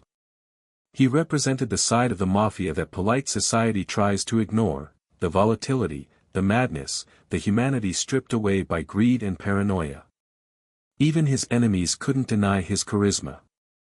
Old-timers in Queens still tell stories about him, sometimes in whispers, sometimes with nervous laughter. They remember the young man who strutted through bars like he owned them, who cracked jokes with the same mouth that gave orders to kill. He was a wild one, they say. A real gangster. And maybe, in their world, that was the highest compliment of all. The most haunting thing about Tommy's story isn't how it ended, but how it never truly did. His body was never found. His killers were never confirmed. The case files remain incomplete, filled with redacted pages and dead leads. He simply vanished, and in doing so, he achieved a strange kind of immortality. Death leaves an ending. Disappearance leaves a question. And questions echo far longer than answers. That's why every few years, a rumor resurfaces. A construction worker in Brooklyn finds human remains. A tip comes into the FBI about a body buried near a Long Island lot. A former associate breaks his silence, claiming he knows where Tommy's final resting place lies. Each time, people hold their breath, wondering if this will be the discovery that finally closes the case. But it never is. The legend wins again. Some say that's fitting, that Tommy, even in death, wouldn't want to be found. That his chaos was too big to be buried in a hole somewhere. Others believe his ghost still walks the old haunts of Queens, laughing at the irony of it all. Maybe that's the truest ending he could have had, to become the ultimate untouchable, not in life, but in memory. And so his story lingers, told and retold under the glow of flickering screens. People fall asleep to his name, hearing the rise and fall of his life like a lullaby from a darker age. The myth of Tommy DeSimone has become a story not just about crime, but about humanity, about how desire, pride, and fear can twist a man until he becomes both hero and villain in his own tale. He reminds us that legends aren't born from success, but from ruin. The ones who burn the brightest are often the ones who can't survive their own fire. Tommy DeSimone's dream was to be remembered, and in that, he succeeded completely. Because in every whispered conversation, every movie quote, every retelling of the Lufthansa heist, his spirit lives on. The dream that never slept, the dream of power, loyalty, and belonging, still breathes through the myths we tell. And as long as people crave stories about the dark side of ambition, the ghost of Tommy DeSimone will never rest. In the freezing pre-dawn hours of December 11, 1978, JFK Airport slept under a blanket of cold fog. The air was heavy, silent, the kind of quiet that precedes something monumental. In a corner of the vast airport complex, inside a heavily guarded terminal operated by Lufthansa Airlines, lay a fortune waiting to be stolen. Millions in untraceable cash, flown in from West Germany, stacked neatly in crates meant for the Federal Reserve. It was the kind of treasure gangsters dreamed about, and the night it vanished would become one of the most infamous heists in American history. For Tommy DeSimone, that night represented destiny. He had spent years running errands, collecting envelopes, carrying out hits for others. Now, for the first time, he would stand near the center of something grand, something that would make his name echo through every corner of New York's criminal underworld. The Lufthansa heist wasn't just a robbery. It was a statement. A declaration that the mob could outsmart the system, steal from giants, and vanish into the mist before the world even realized what had happened. It began like a chess game. Jimmy Burke, the quiet mastermind behind the plan, had spent months gathering information from inside sources. He knew the routines, the weak spots, the habits of the guards. He had connections, men who worked baggage, handlers who looked the other way, and one nervous employee who whispered the secrets that would make the entire operation possible. Tommy, of course, was one of Jimmy's trusted soldiers.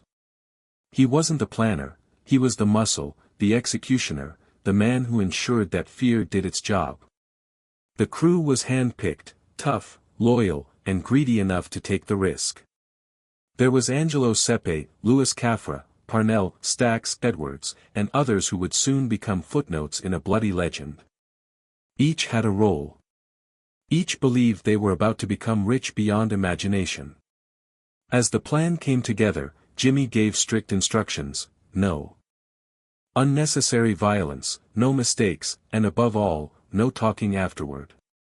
In the Mafia, silence was golden; in this job, it was survival.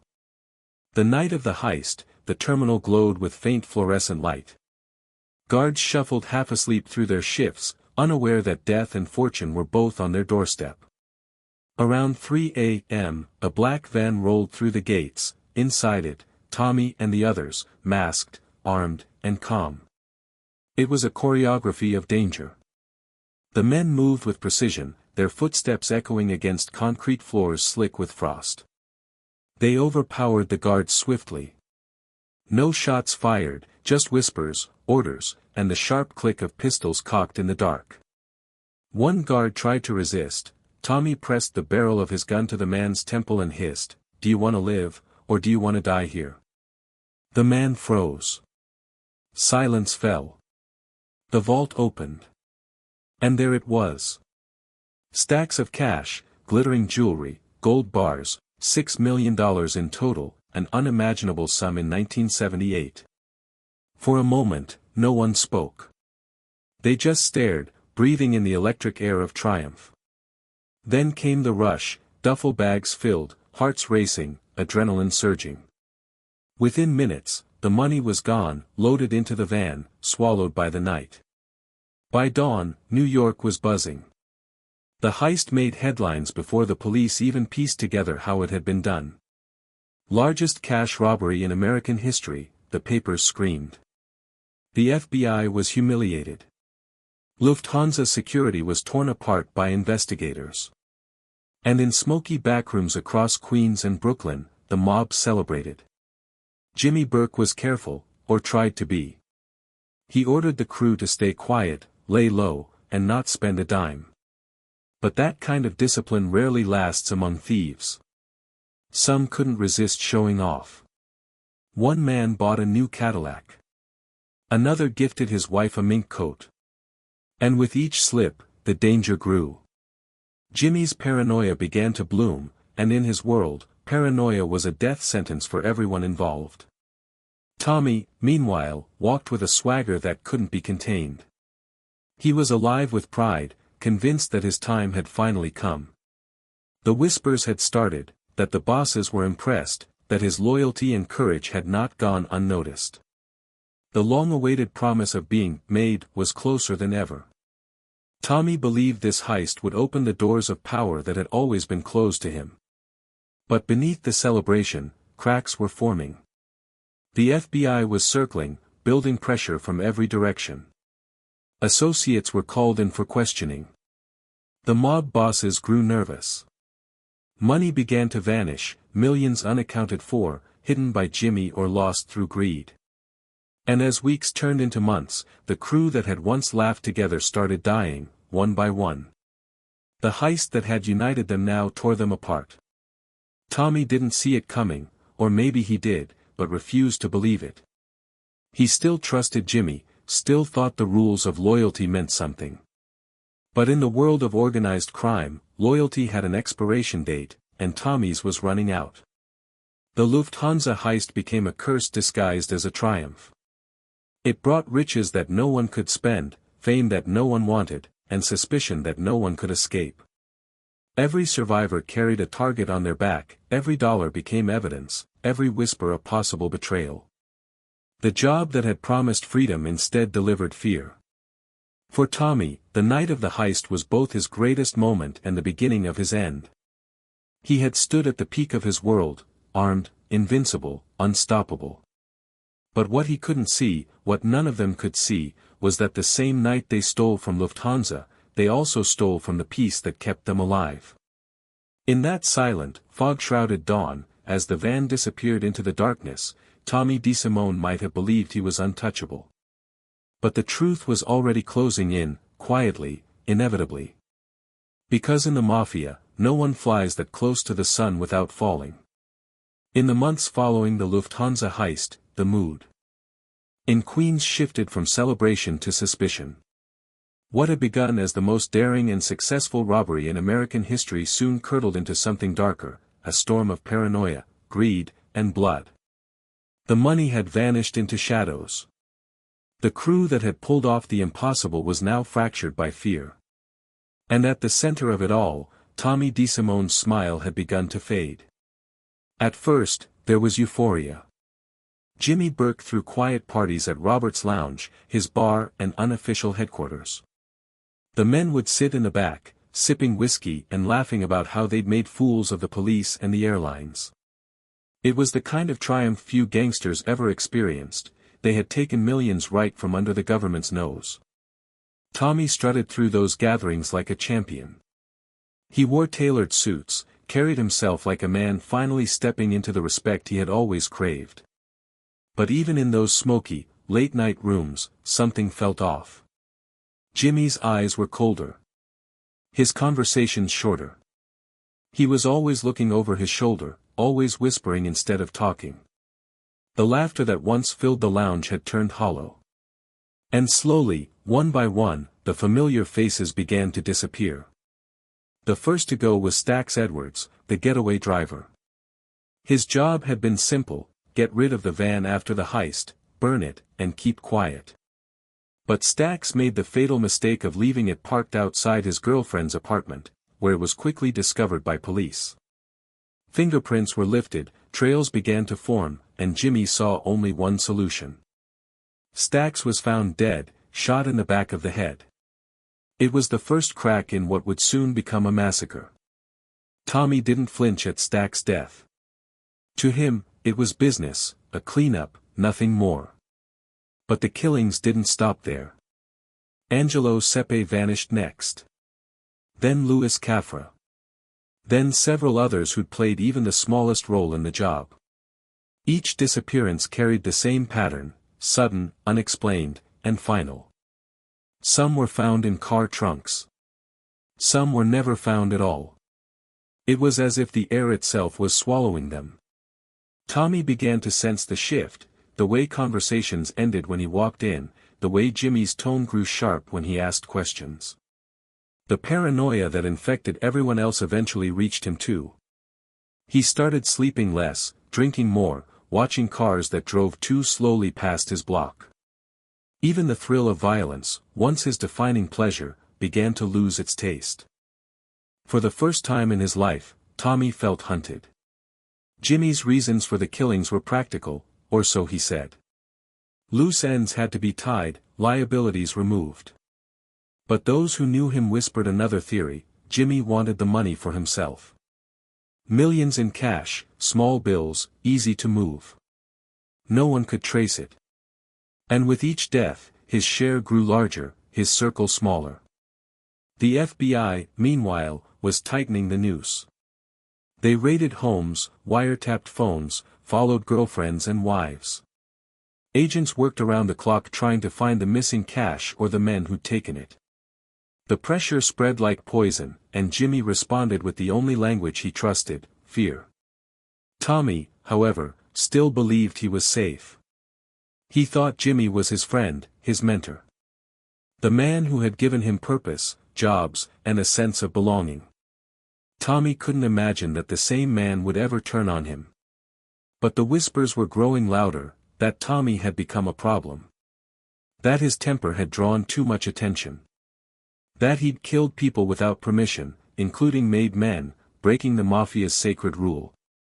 The death of Billy Batts still haunted the underworld.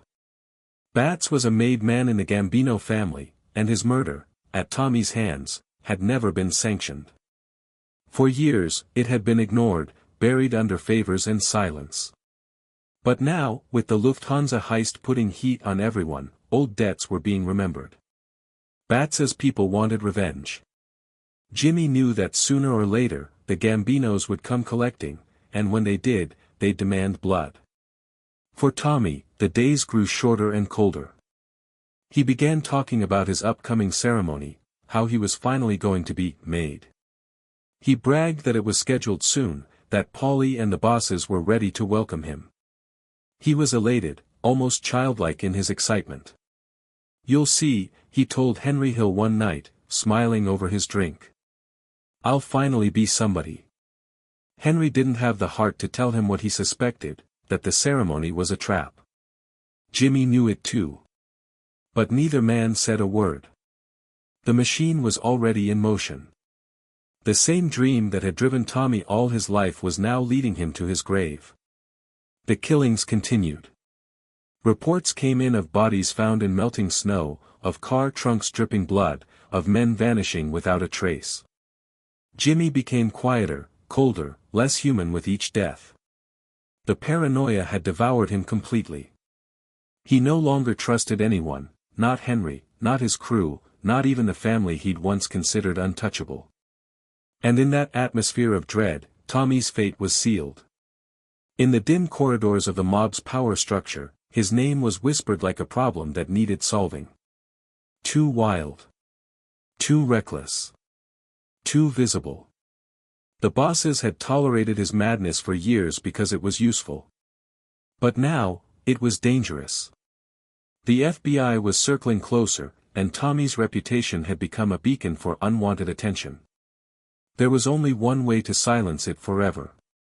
The tragedy of the Lufthansa heist wasn't just in the blood it spilled, it was in what it revealed. Every man involved believed in loyalty, friendship, honor. But in the world they'd chosen, those words were illusions. Money was the only truth, and trust was just another form of currency that eventually ran out. By early 1979, the heist that had once seemed like their crowning achievement had turned into a slow-motion disaster. The cash was gone. The crew was dead. And the few who remained alive were too afraid to spend a dollar or speak a word. The gold that had made them kings had become their curse. Tommy couldn't have known it then, but his story was reaching its final pages. The walls were closing in, the ghosts were circling, and the same paranoia that had consumed everyone else was now waiting for him. The blood after gold had already begun to flow, and his name was next on the list. By early 1979, winter hung heavy over Queens. The streets that once pulsed with life seemed quieter now, more cautious. Every knock at the door made men jump. Every ringing phone felt like a warning. The Lufthansa heist had faded from the headlines, but its shadow still stretched across New York. The survivors, those who hadn't vanished or ended up in trunks, lived in a constant state of dread.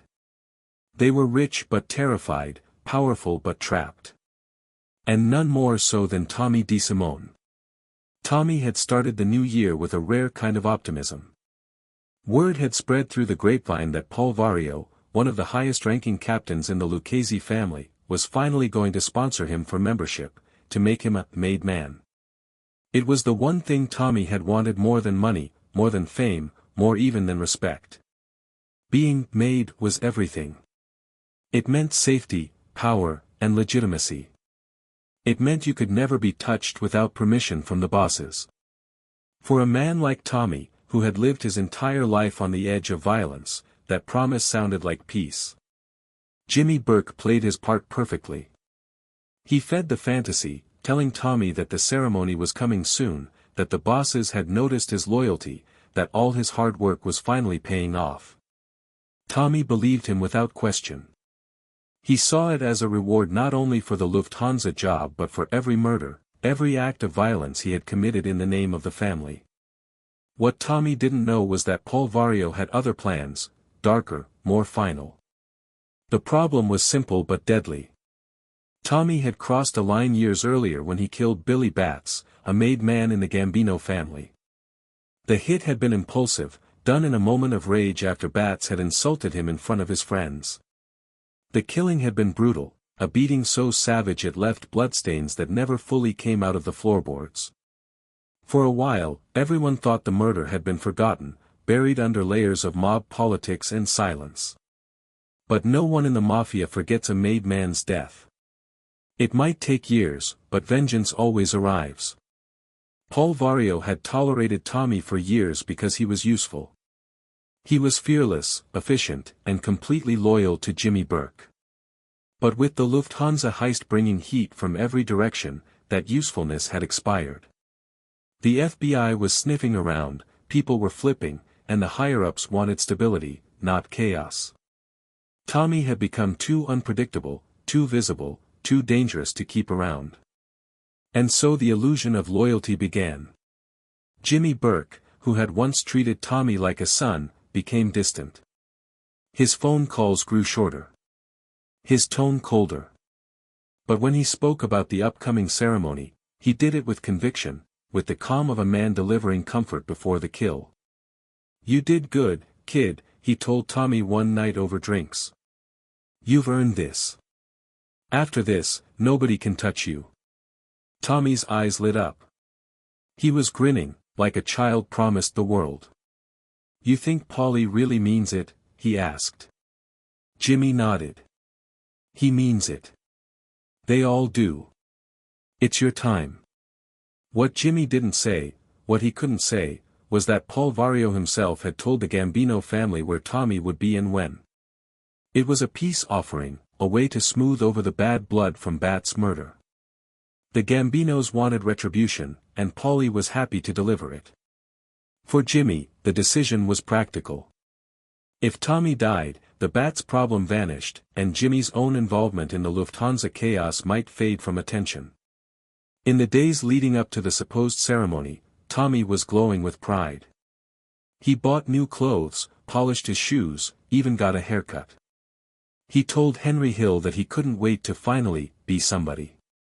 Henry, though, had a sick feeling in his gut.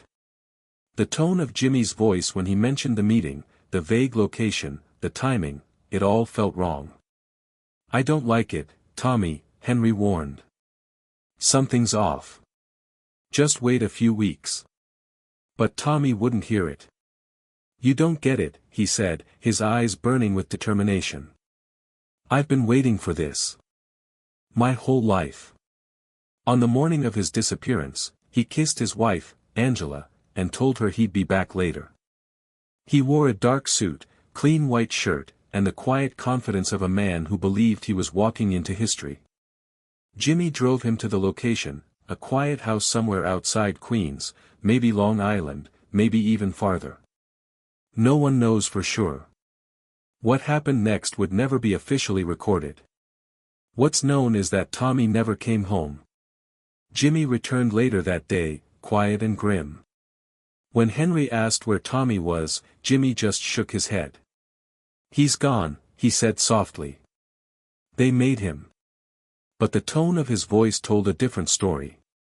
Henry later described the moment in interviews, the way Jimmy avoided eye contact, the way he lit cigarette after cigarette without saying another word. "I knew right then," Henry said, "that Tommy wasn't made. He was buried. The illusion of loyalty had claimed another life. Tommy had trusted the wrong man, believed the wrong promise. The same Mafia that had raised him, that had given him purpose and pride, had also written his death sentence. And the men who killed him did it not out of hatred, but out of routine.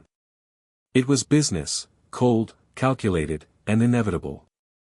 In the days after his disappearance, whispers spread like smoke. Some said he'd been shot in the back of the head, execution style. Others claimed he was beaten first, made to suffer for Bat's death. A few believed he was buried somewhere near a construction site in Queens. No body was ever found, no charges ever filed. He had simply vanished, erased by the same system he had served so faithfully. Jimmy Burke carried the secret to his grave. He never admitted the truth, but those who knew him believed he'd been part of it, maybe even the one who pulled the trigger. The bond between him and Tommy had been real, but not stronger than survival. In Jimmy's world, loyalty only lasted as long as it was useful. The illusion was complete. The same ceremony Tommy had dreamed about had become the ritual of his execution. The words, "You're one of us now," would never be spoken. The only sound he likely heard was the echo of his own breath before everything went dark. The Mafia had taught Tommy that power was everything. What it hadn't taught him was that power always demands a price, and the moment you start believing in its promises, you've already lost. The winter air in New York was brittle when Tommy DeSimone vanished. Snow gathered in thin, uneven layers along the curbs of Queens, muffling the sounds of passing cars and echoing footsteps. In the mob world, people disappeared all the time, some because of betrayal, others because of bad luck.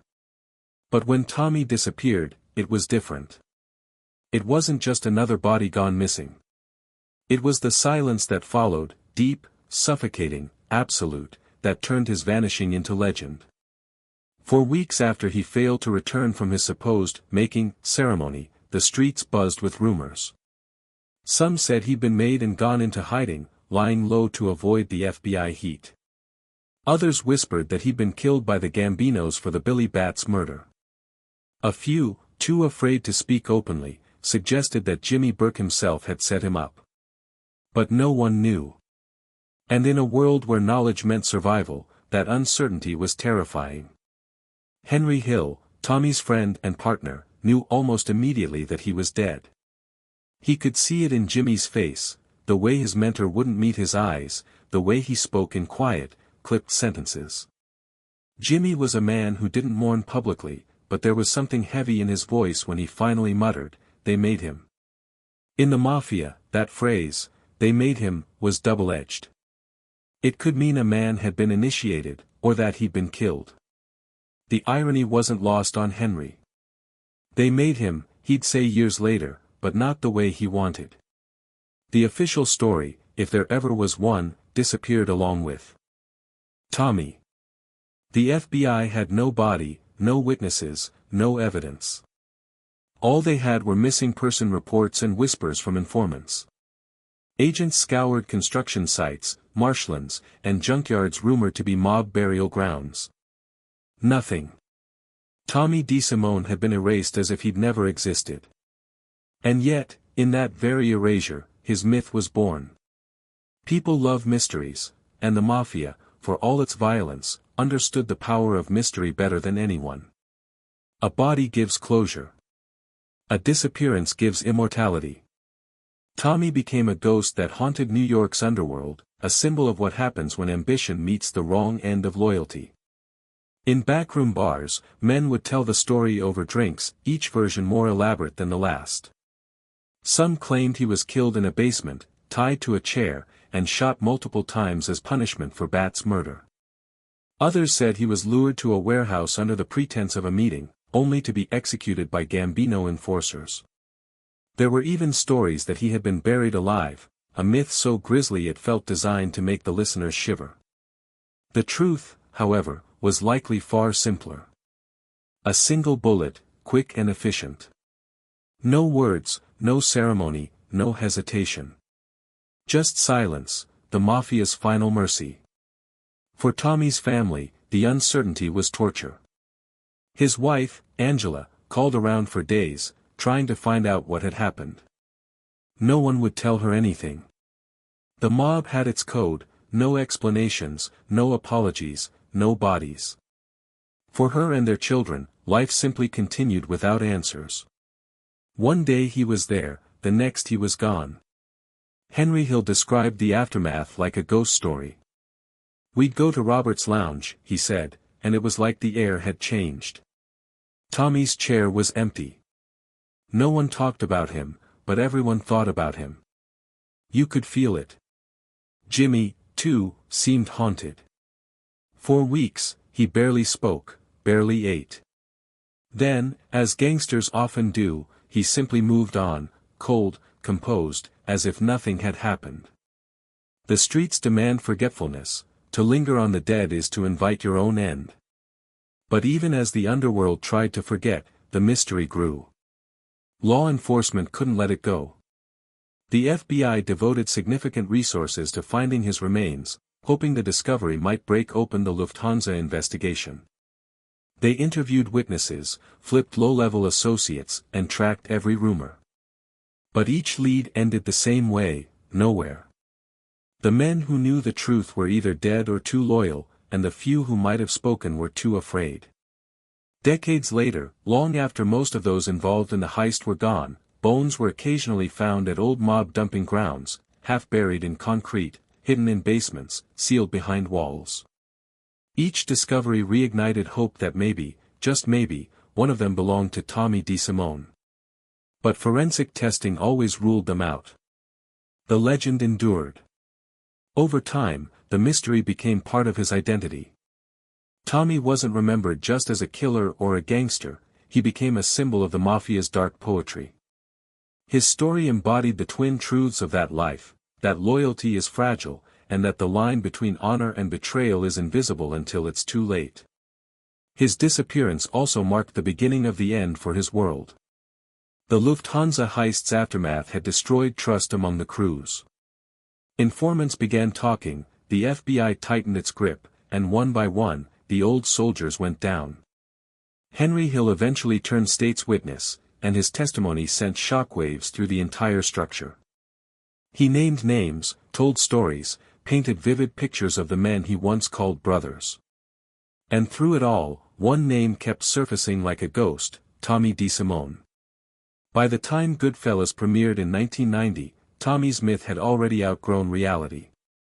The movie immortalized him, turned him into something larger than life.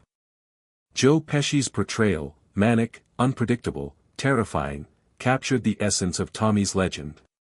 People left theaters not thinking of the real man, but of the symbol he'd become, the embodiment of the Mafia's madness, the charm and horror fused into one unforgettable figure.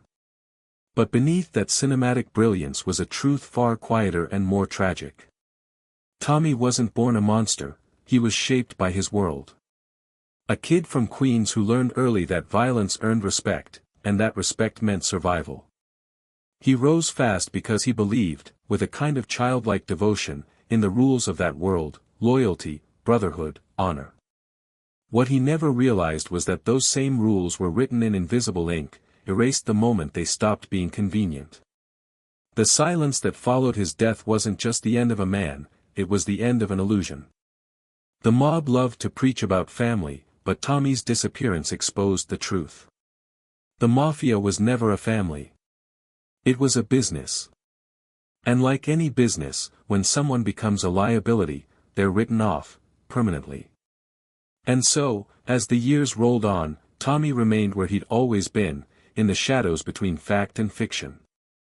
His name whispered in late-night documentaries, his image flickering across movie screens, his story retold in hushed tones by men who once knew him.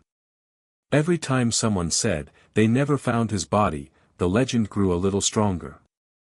Somewhere out there, beneath layers of concrete or soil, maybe his remains still rest, unmarked, forgotten.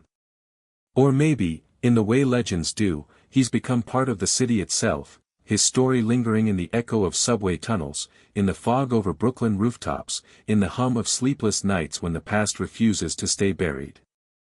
For all the violence he brought into the world, for all the fear and chaos he left behind, Tommy DeSimone achieved the one thing he always wanted: he could never be erased. When Goodfellas premiered in 1990, audiences were electrified. Martin Scorsese's masterpiece didn't just tell the story of mob life, it immortalized it, giving it rhythm, danger, and strange beauty. And at the center of that cinematic storm was a character who seemed almost too wild to be real, Tommy DeVito, played by Joe Pesci. The audience laughed at his jokes, recoiled at his outbursts, and whispered in disbelief as the infamous, "funny how" scene unfolded. That manic blend of humor and horror, that sense that the next moment could erupt into violence, it was intoxicating. Few knew that behind that performance stood a real man whose life was even darker, even more unpredictable. His name was Tommy DeSimone, and Goodfellas had turned his ghost into a myth. In the quiet spaces between film frames, the real Tommy existed like a shadow behind the character. Pesci's Tommy DeVito was smaller in stature, more theatrical, and somewhat comic in tone. The real Tommy was none of those things. He was tall, physically imposing, and carried a cold, effortless menace that made even hardened gangsters uneasy. Yet, Scorsese's choice to infuse the role with humor wasn't an exaggeration, it was insight. Violence, after all, often comes disguised in laughter. In the mob world, jokes and death were never far apart. The movie distilled decades of chaos into a few unforgettable scenes. In one moment, Tommy's laughing with his friends, in the next, he's killing a man over a slight. Viewers couldn't look away because they recognized something universal in that volatility, the terrifying realization that beneath charm often lies cruelty, that the boundary between warmth and danger can vanish in an instant. Scorsese didn't glorify Tommy. He revealed him as both captivating and cursed, a man driven by impulses he could never control. Joe Pesci's portrayal went beyond imitation, it became legend. He won an Academy Award for the role, delivering a performance so visceral that it seared itself into the collective memory of cinema. Even decades later, people quote that "funny how" exchange without remembering the real man it came from. It's part of cultural language now, a shorthand for unpredictability and danger. The line between fiction and reality blurred until Tommy DeSimone became more story than person. But what makes this transformation so haunting is that Goodfellas didn't just preserve Tommy's image, it reshaped it. The film's Tommy is almost Shakespearean, a tragic figure undone by pride, by his hunger for respect, by the illusion that he could ascend a ladder that was never meant for him. In reality, Tommy's downfall wasn't theatrical, it was swift, brutal, and silent. The movie gave him what life never did, a dramatic end that audiences could watch, replay, and discuss. The real ending was too empty, too uncinematic, a man disappearing into nothingness. Yet, in the world of Goodfellas, Tommy's spirit still lives. Each time the movie plays, his laugh echoes again, sharp and manic, like glass breaking in a quiet room. His story becomes a dream that repeats itself endlessly. For the audience, that dream feels thrilling, for those who knew the truth, it's a haunting echo of what once was. Henry Hill, who inspired much of the film's narrative, admitted that Scorsese's version was close, but that the real Tommy was even scarier. Pesci was perfect, Hill said, but the real Tommy? He was a psycho. You couldn't joke with him. You couldn't relax around him. You never knew when he'd snap. Still, there's something deeply human beneath all that madness. When audiences watch Pesci's Tommy, they don't just see cruelty, they see yearning. That desperate need to be seen, respected, feared. It's the same hunger that drives so many people who rise from nothing into worlds of power. Tommy wanted to belong, to be accepted by men who seemed untouchable. In the end, that desire killed him. The tragedy of his story isn't his violence, it's that, deep down, he thought it would make him matter. Cinema has a strange power. It can take pain and make it immortal, turning chaos into art. For many, Goodfellas is their first introduction to Tommy DeSimone. They meet the myth, not the man. But perhaps that's fitting. In life, Tommy was unpredictable, explosive, and transient. In film, he becomes eternal, trapped in a loop of charm and horror, laughing one second and killing the next. He can't die because he's always mid-sentence, mid-smile, mid-shot. There's an irony to this legacy. Tommy DeSimone lived for respect among men who would never truly give it. Now, decades after his death, he's known by millions, quoted, analyzed, remembered. The world that erased him has been replaced by one that keeps resurrecting him on screen. Each rewatch of Goodfellas becomes a séance of sorts, calling his ghost back to life for a few hours under the soft glow of a television screen. And yet, the more his image circulates, the more distorted it becomes.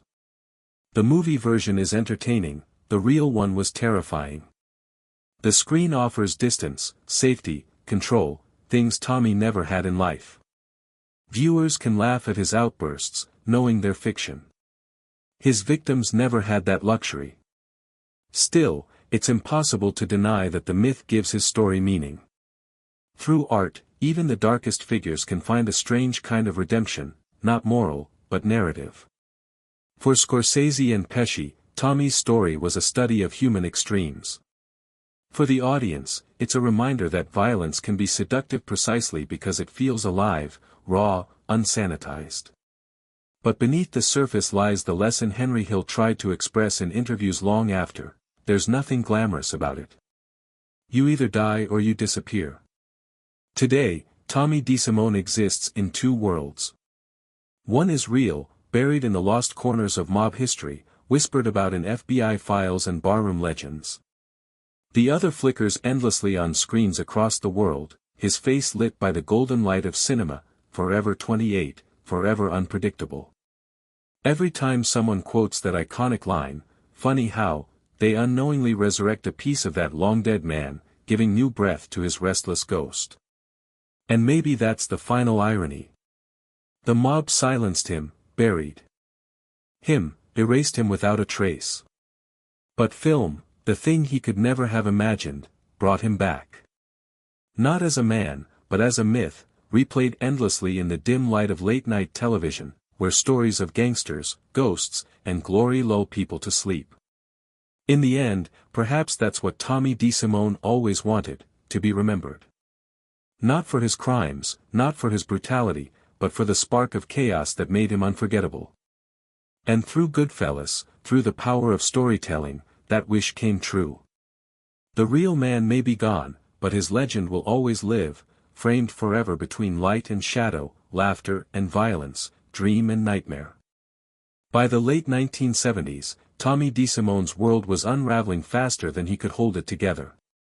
The same rage and unpredictability that once made him valuable to the Lucchese crew had now turned into a liability. The killings, the beatings, the reckless temper, they weren't just drawing attention from law enforcement anymore, they were unsettling his own people. In the Mafia, reputation was everything, but survival depended on control, and Tommy was losing his grip on both. He had always been fiercely loyal to his crew, especially to Jimmy Burke and Henry Hill. Together, they had moved through the underworld like ghosts, robbing, hijacking, and making money hand over fist. But after the Lufthansa heist, things changed. The air around them grew heavy with paranoia. The take had been enormous, over $5 million in untraceable cash, and with it came a wave of greed, suspicion, and betrayal. Jimmy began tying up loose ends, eliminating anyone who could connect him to the job. For a man like Tommy, impulsive and volatile, that atmosphere was deadly. Still, Tommy remained loyal. He believed Jimmy would vouch for him to become a made man, a full member of the Lucchese family. It was the ultimate dream for a street soldier, a mark of respect, power, and permanence. Tommy had talked about it endlessly. He was proud, excited, and for once, almost calm.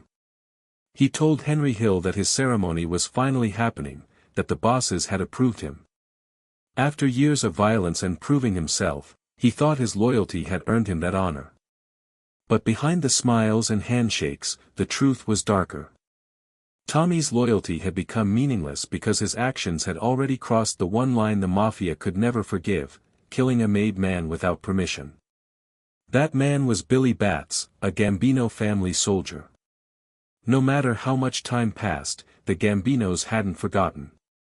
Revenge in the Mafia doesn't fade with years, it waits patiently, dressed as opportunity. So when Tommy was told he'd finally be made, it was the perfect trap.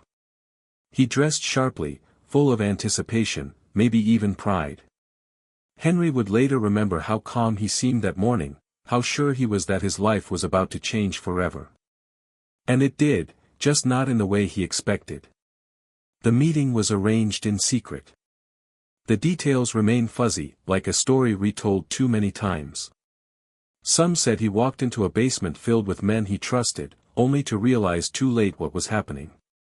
Others said it was quick, one bullet to the back of the head, an act of justice executed without ceremony. However it happened, Tommy DeSimone never came back. His loyalty had met its final test, and the Mafia, in its quiet, ruthless way, delivered its verdict. In the aftermath, Henry Hill and Jimmy Burke both knew what it meant. They didn't ask questions. In their world, silence was survival. Henry mourned him privately, haunted by the memory of his friend's laughter and fury, his unpredictable energy that once lit up every room. Jimmy, though outwardly composed, was shaken. He had cared for Tommy like a son, but he understood the code. When the mob decide someone's time is up, even loyalty can't save them. Tommy's death, or disappearance, was never confirmed, but the meaning behind it was unmistakable. It was a warning written in blood: no man, no matter how loyal or fearless, stands above the rules of the Mafia. His loyalty to Jimmy and Henry had been absolute, but in the end, the organization demanded something greater: obedience to the code above all else. As the years passed, his story became a ghost whispered among gangsters and historians alike. A cautionary tale of what happens when the fire that fuels loyalty burns out of control. The Mafia doesn't forgive, it only remembers. And for Tommy DeSimone, the price of loyalty was everything: his dream, his life, and his place in the shadows of history. Tommy DeSimone's end remains one of the Mafia's most haunting mysteries. In early 1979, he vanished: no witnesses, no body, just silence. Some say he was lured to a meeting under the promise of being made, others believe it was revenge for Billy Bats. The truth lies buried somewhere beneath decades of fear and loyalty. The FBI searched, informants whispered, and rumors spread, but no one ever found him. Henry Hill later claimed Tommy was shot the moment he walked into the room, his dream of becoming a made man dying before it began. Whether that's true or not, no one can say for sure. His disappearance became his legacy, a ghost story born in the shadows of the Mafia. Tommy DeSimone's story ends where most gangster tales begin, in mystery. No grave, no goodbye, only whispers fading through time. Yet that absence became his immortality. Through Goodfellas, through endless retellings, his ghost walks forever through the neon-lit alleys of 1970s New York. He was violent, unpredictable, magnetic, the kind of man the world can't forget, even when it tries. Today, his name lives in the quiet hum of true crime documentaries and bedtime stories for sleepless dreamers who crave the darkness just enough to listen. Tommy never found peace in life, but in legend, he finally rests, a shadow carved into the underworld's memory. Some say he disappeared, others say he simply became part of the night itself.